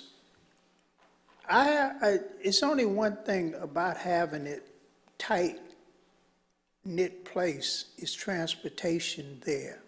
Is there going to be transportation within the town center itself so people can get around? Because a lot of our senior citizens would want to go into townhouses or whatever, but they don't drive no more or can't drive no more. So transportation is a very, very important thing. Thank you for your comments. Next speaker. Seeing none, I'll close public comment. Mr. Land, if you can address the credits, please. Yeah, credits the... And the increase. Right. But basically, we will give the $5,000 credit on impact fees. But the impact fees will be paid by the taxes collected by the additional development. In other words, the added value, when they go vertical, that their tax dollars will actually go towards impact fees first to make up to $5,000. Once again, the tax dollars in the CRA all stay in the CRA, so it's really just supporting this area in a little different manner. I also would like to address the transportation, if I could, that one of the reasons why public transportation is so difficult in Palm Coast is how spread out we are, and you don't have the density that most public transportation systems really need. And so that is actually one of the goals here, is to have this be an environment where people don't have to get in their cars to go get a cup of coffee in the morning, go to the movie, whatever, or go to work. The idea is that the density will allow people to stay right here for all their activities and not have to get in their car. If they do have to get in their car, the chances of us having public transportation increases tremendously when you have a higher density area. And we're not promoting higher density throughout the whole community. We're promoting diversity. And Well, I think it has more to do with options. That's what, if someone right. wants to live in a residential area in the C-section, there are plenty of opportunities to do that. We do not offer a tremendous amount of diversity for age groups, and it's not just the younger generation. It has to do with seniors that want alternative housing, that they're downsizing and those sorts of things. So urban sprawl does not allow us to have a fixed route transportation system because it's not cost effective. And frankly, it would bankrupt us as a community if we created a fixed route to drive transportation up and down every road in the city of Palm Coast. Right. As you stated, this is taking our core downtown and focusing on a new dialogue and a new discussion about how we revision the fact that we're looking at creating a true downtown where it's walkability, where it's shopping alternatives, where it's hopefully creating an energy around technology companies, where we promote our hospital, our higher learning institution. Everything that's surrounding those conversations allows that innovation district to grab hold of. Right, without impacting our existing neighborhoods. Yep. Okay, any council other questions or discussion? Don, I'll entertain a motion. I move approval of the resolution. Second. Moved and seconded. All those in favor, please say aye. Aye. Any opposed? Seeing none, it passes unanimously. Okay, we'll now reconvene our city council meeting, and agenda item number 9 is, are we going to hear the repeat, or State Road 100 Community Redevelopment Agency Resolution Innovation District and Kidstar Program? Oh, that was the one you actually... So that was under that, okay. Yeah, number 10. Okay, sorry. I have written notes all over my... It's a little confusing when we do this. We'll move to agenda item number 10, which is a resolution on our 2018 selecting an executive search firm. Mayor, City Council, you had the 2 top candidates that you asked to come in and present to you last week in the workshop. There's nothing new to add. We did not ask them to come back. This is really time for you to just make a decision.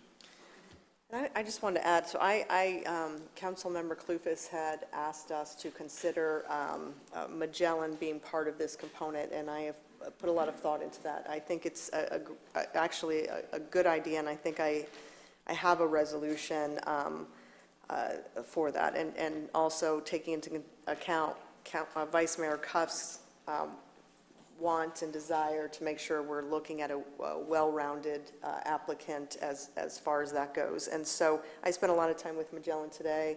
I'm excited about what they're going to bring to this process, frankly. They are a very talented group, and so I would like to also recommend that, whomever we decide as a firm, that they will include them as part of the discussion and dialogue. And I think that resolves a lot of what we're talking about. Because I think they add a lot of value to that conversation, especially with some of our specific strategies that we've talked about. But it doesn't take away the fact that a certain firm can look at someone who may also add the value of saying, yes, we're going to be responsible for making sure the garbage is picked up in our neighborhoods. So if Speaking that, with them today, I think they have an idea of exactly what we want. So looking forward, they know what we want, and I think that's someone that we definitely would want to consider to find the person that's going to get us what we want. well, I'm saying they're part of the process of the firm we select. So I'm not saying we select Magellan, but we select the firm. But they would be part of it to work with them. Yes, yeah. And I think because they're in our community now and they're doing the work, they could be part of that dialogue. So I would open up to discussion on the two firms that we heard from, and then I would actually open up to public comment. I'll go first. I was much more impressed with the first firm that went. It just seemed like they had a better idea on how they were going to locate quality candidates.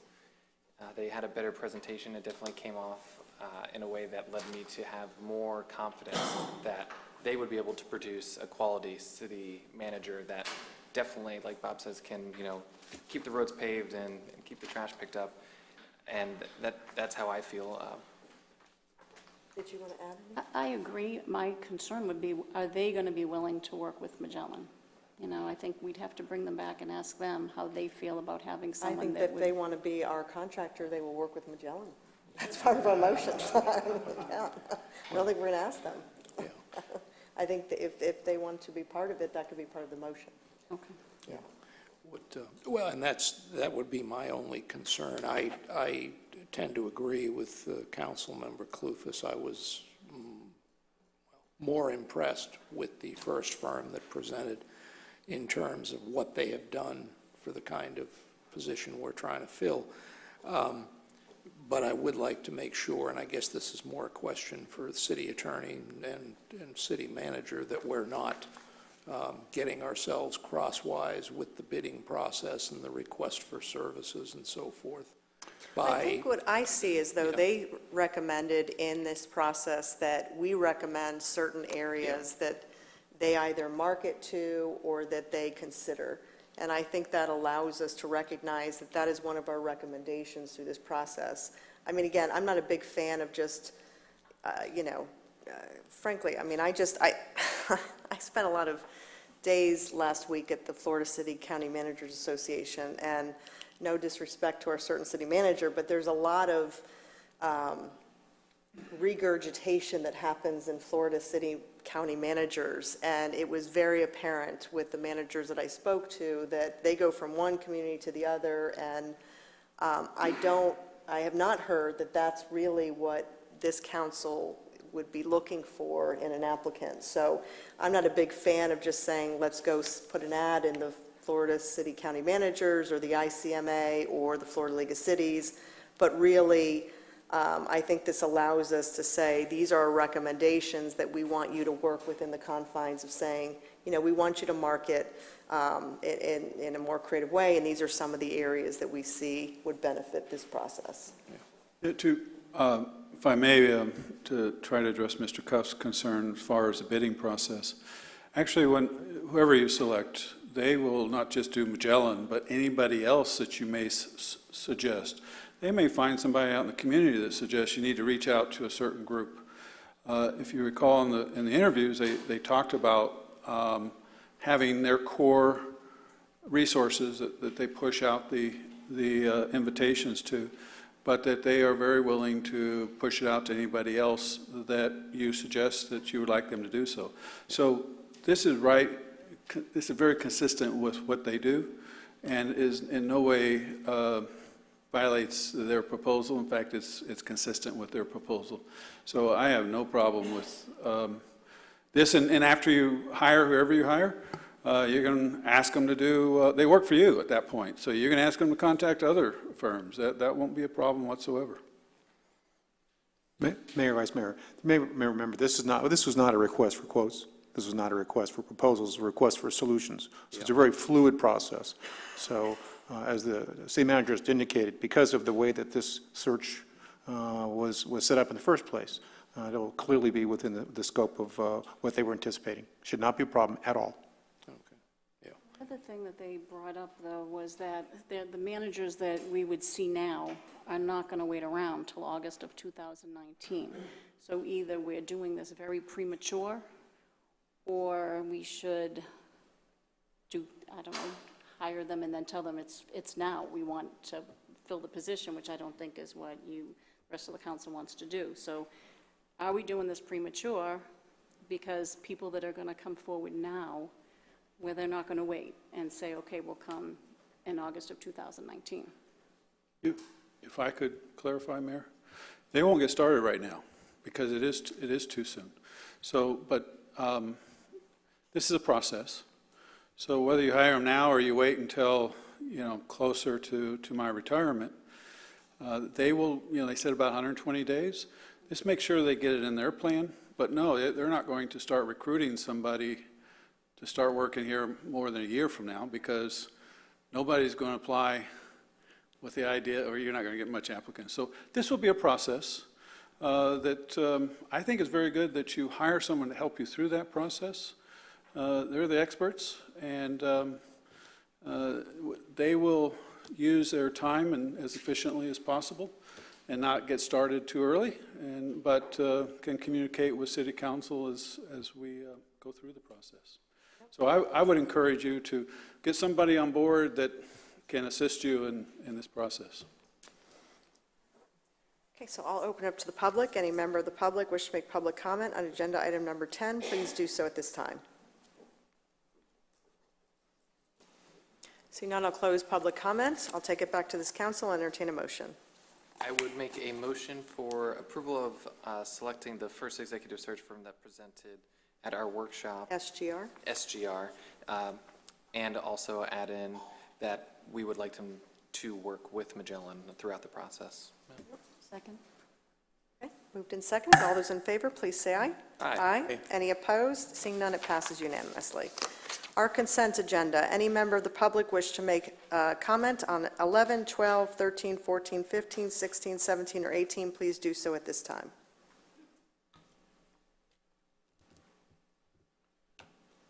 Seeing none, I'll close public comment. I'll take it back to this council, entertain a motion to approve the consent agenda.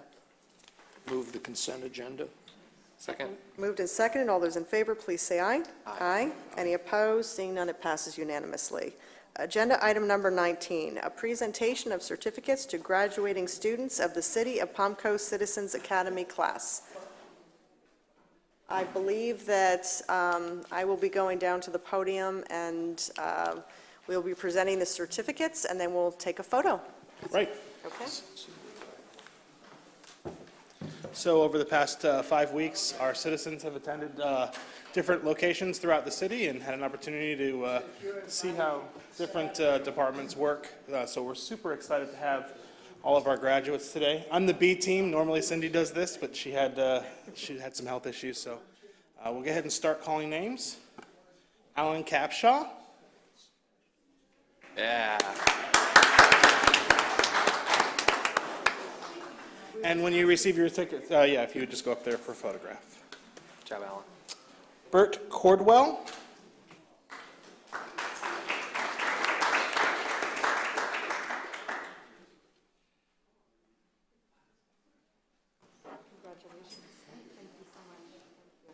Peggy Cordwell.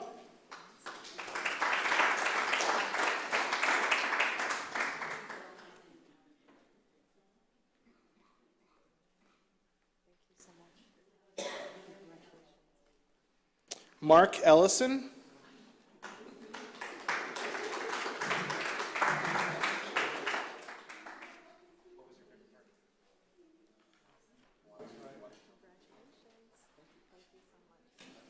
Mary Erickson.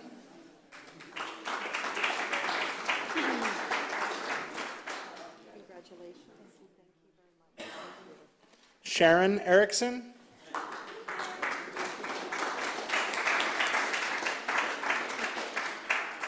Take your time. Congratulations.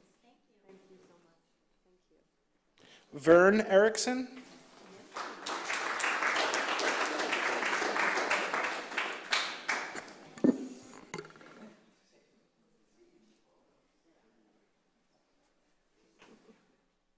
Congratulations. Thank you so much. Thank you. Mark Leo.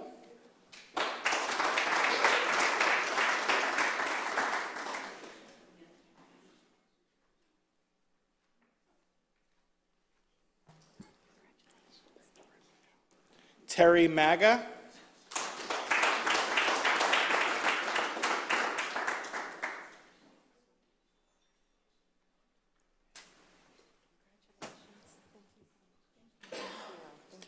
Kathy Reichard Olovsky.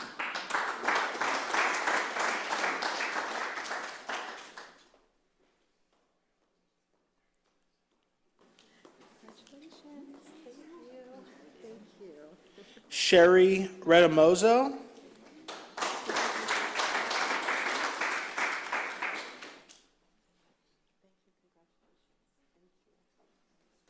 Joan Tardif.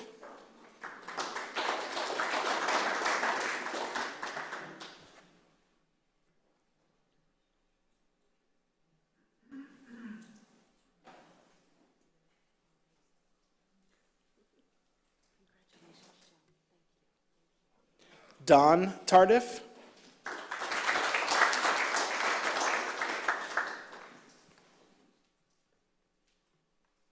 Take your time. Congratulations, thank you. John Tipton.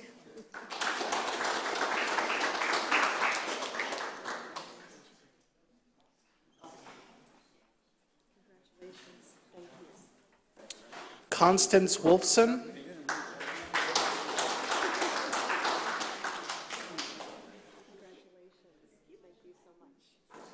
Sydney Wykerwitz.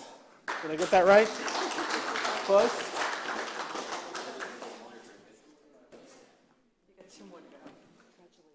How do you pronounce it?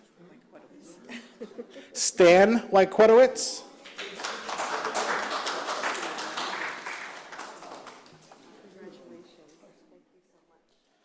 And Stan Wykwetowicz.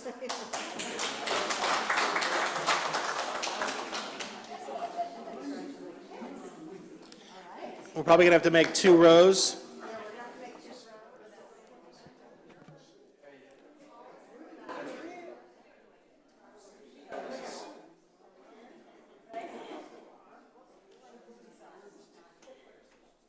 All right, I'll do a couple on 3. 1, 2, 3. 1, 2, 3. 1, 2, 3. Thank you.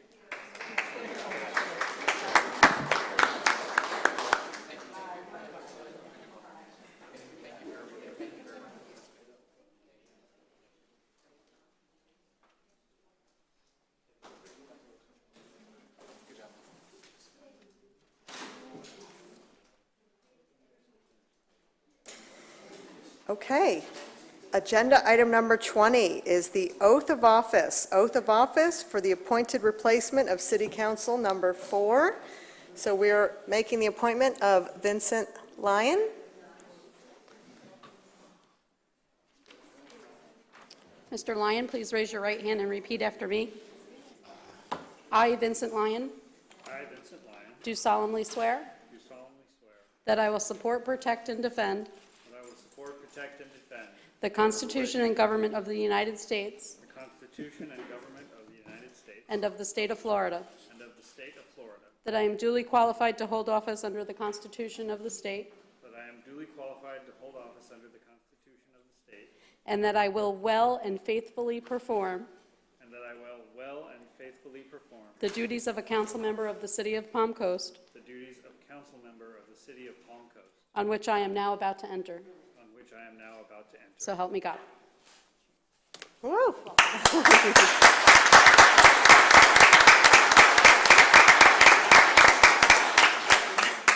go up.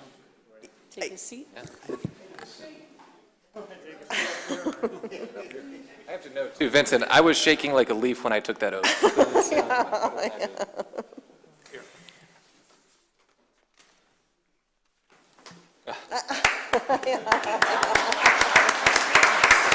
job, Vincent.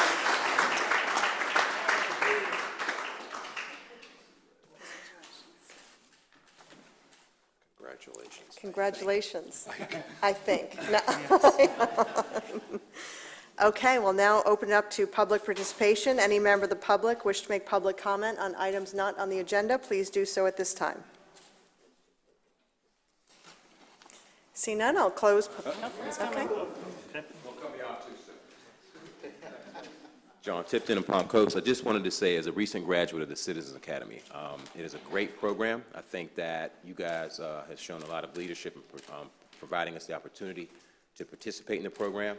One of the true benefits is getting to know a lot of the people that are holding up and leading our city. And so I want to thank you guys for the opportunity. Also, I want to encourage any of the citizens that can't make it to any of the actual Citizens Academies to take the virtual Citizens Academy. I'm proud to say that I was the first one to graduate from the virtual Citizens Academy as well. So thank you guys, appreciate it. Thank you. Speaker?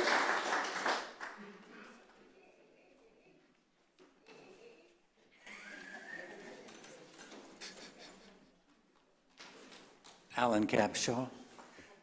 I would like to ask, why didn't the city of Palm Coast accept the offer of Belterra Swim and Racket Club when it was offered the city?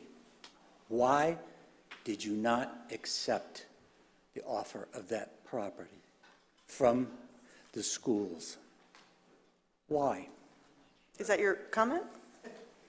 No, my question. I will answer it when we're done with public comment, sir. Okay. Thank you. Next speaker.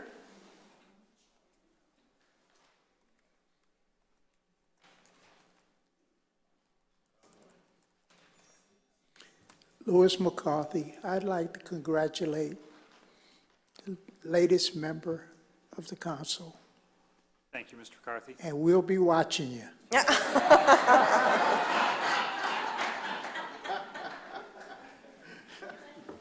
How's that for a welcome? Next speaker.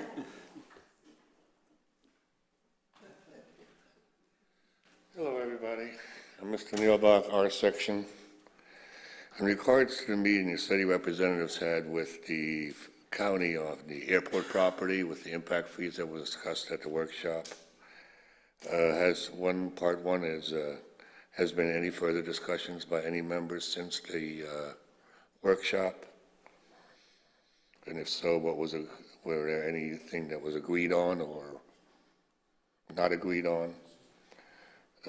Third, do any members of the city council have to recuse themselves if this issue becomes on a vote in the future?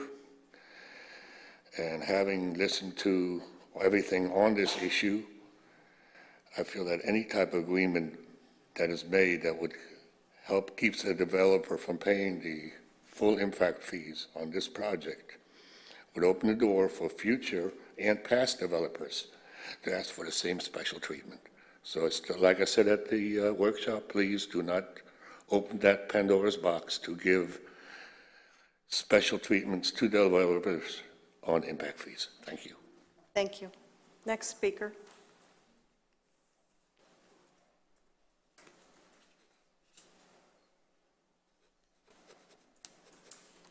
I apologize, I didn't have the courage to speak up earlier, but now that I'm a graduate,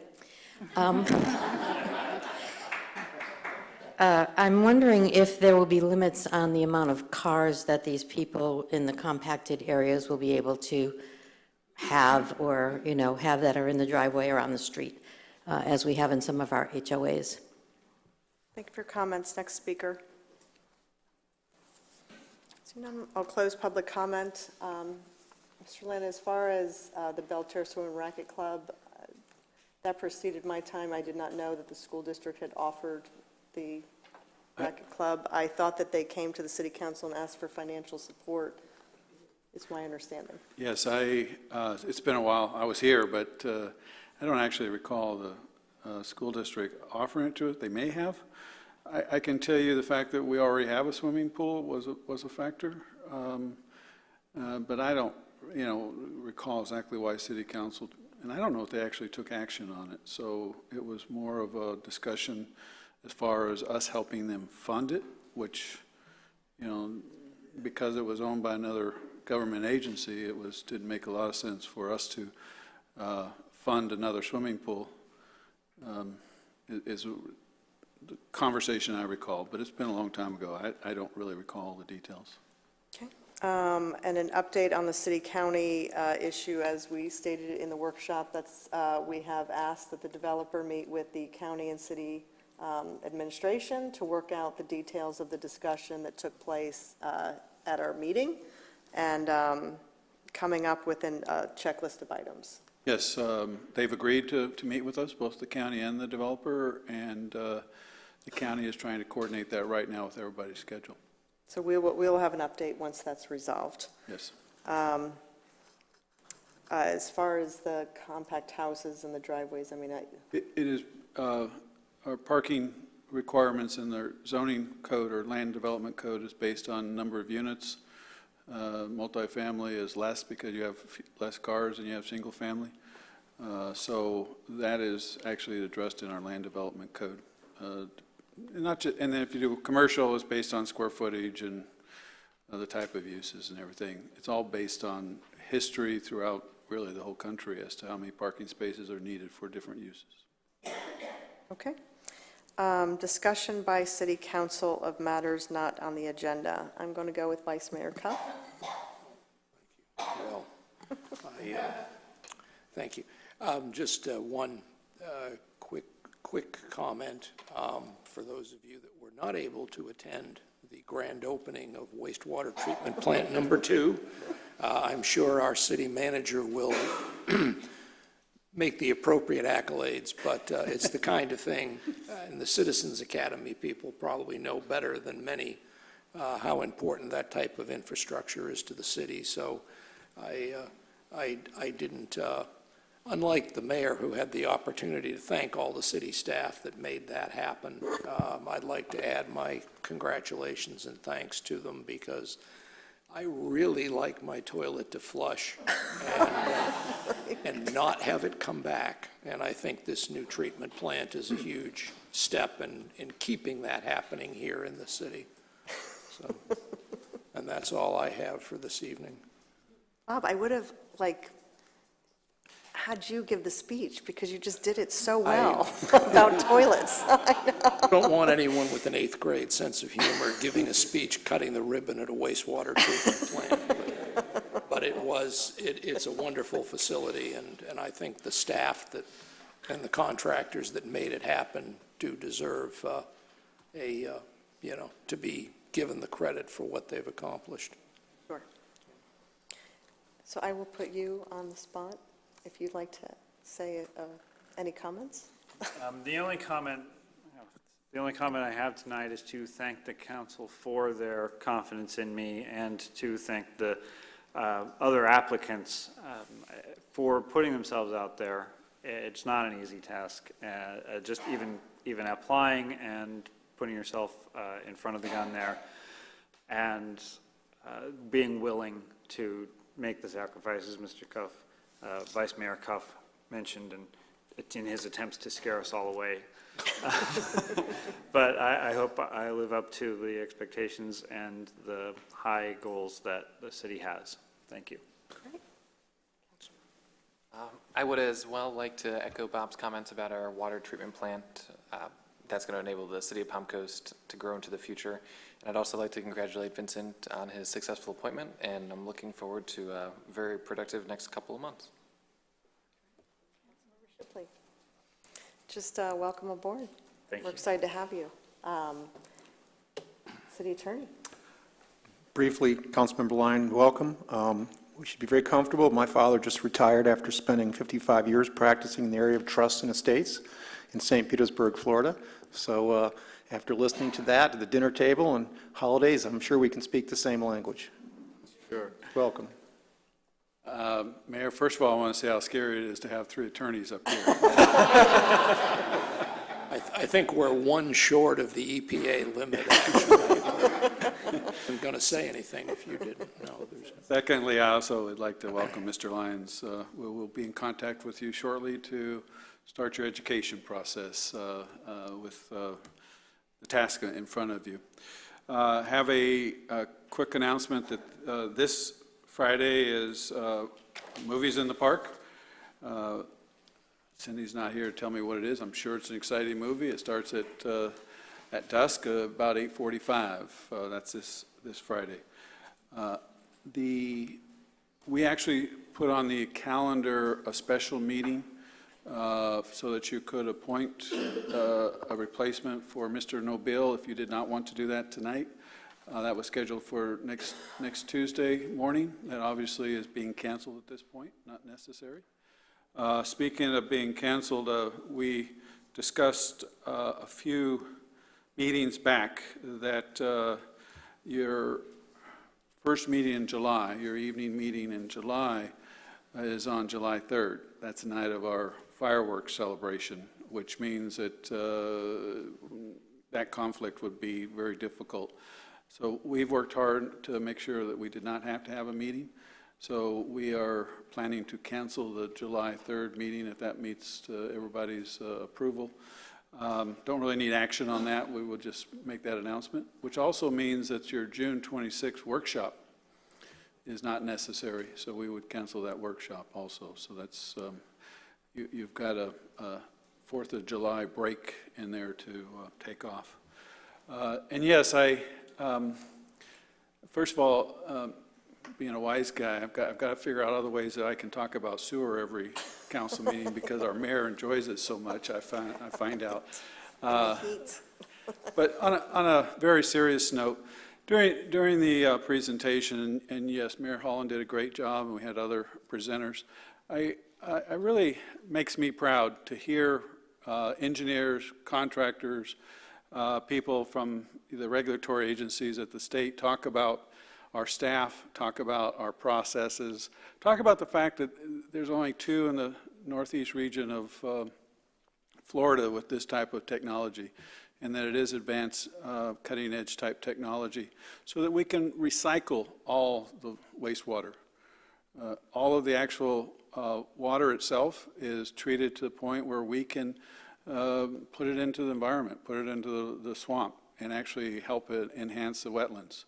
So it's that environmentally friendly green city. And then the solids that come out of it is all recycled also and is actually put into a process outside of Palm Coast, but it turns it into fertilizer. So that is not the case with many plants because they don't treat the waste to the point where you can do that safely. So, and we did all that without having to raise rates as we anticipated. And that was because of our partnerships with the St. John's River Water Management District giving us some grants towards this project because we are so green and meet their goals. And then also the state giving us a very low interest rate in our loan for this plant, under 1%. I think it's 0.6% interest, which is almost unheard of. But it's all because of our partnerships with the state. And the fact they really like this type of project because it is advanced treatment. So made me very proud.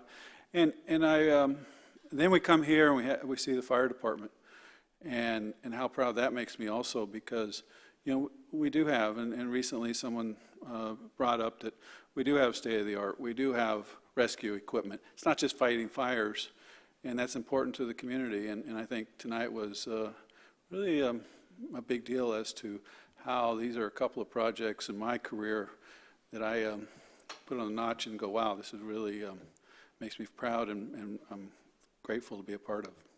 So, Mayor, that's all I have. Vice Mayor Kopp? In which case, I move that we adjourn. Great job, Allison. Sorry I missed it.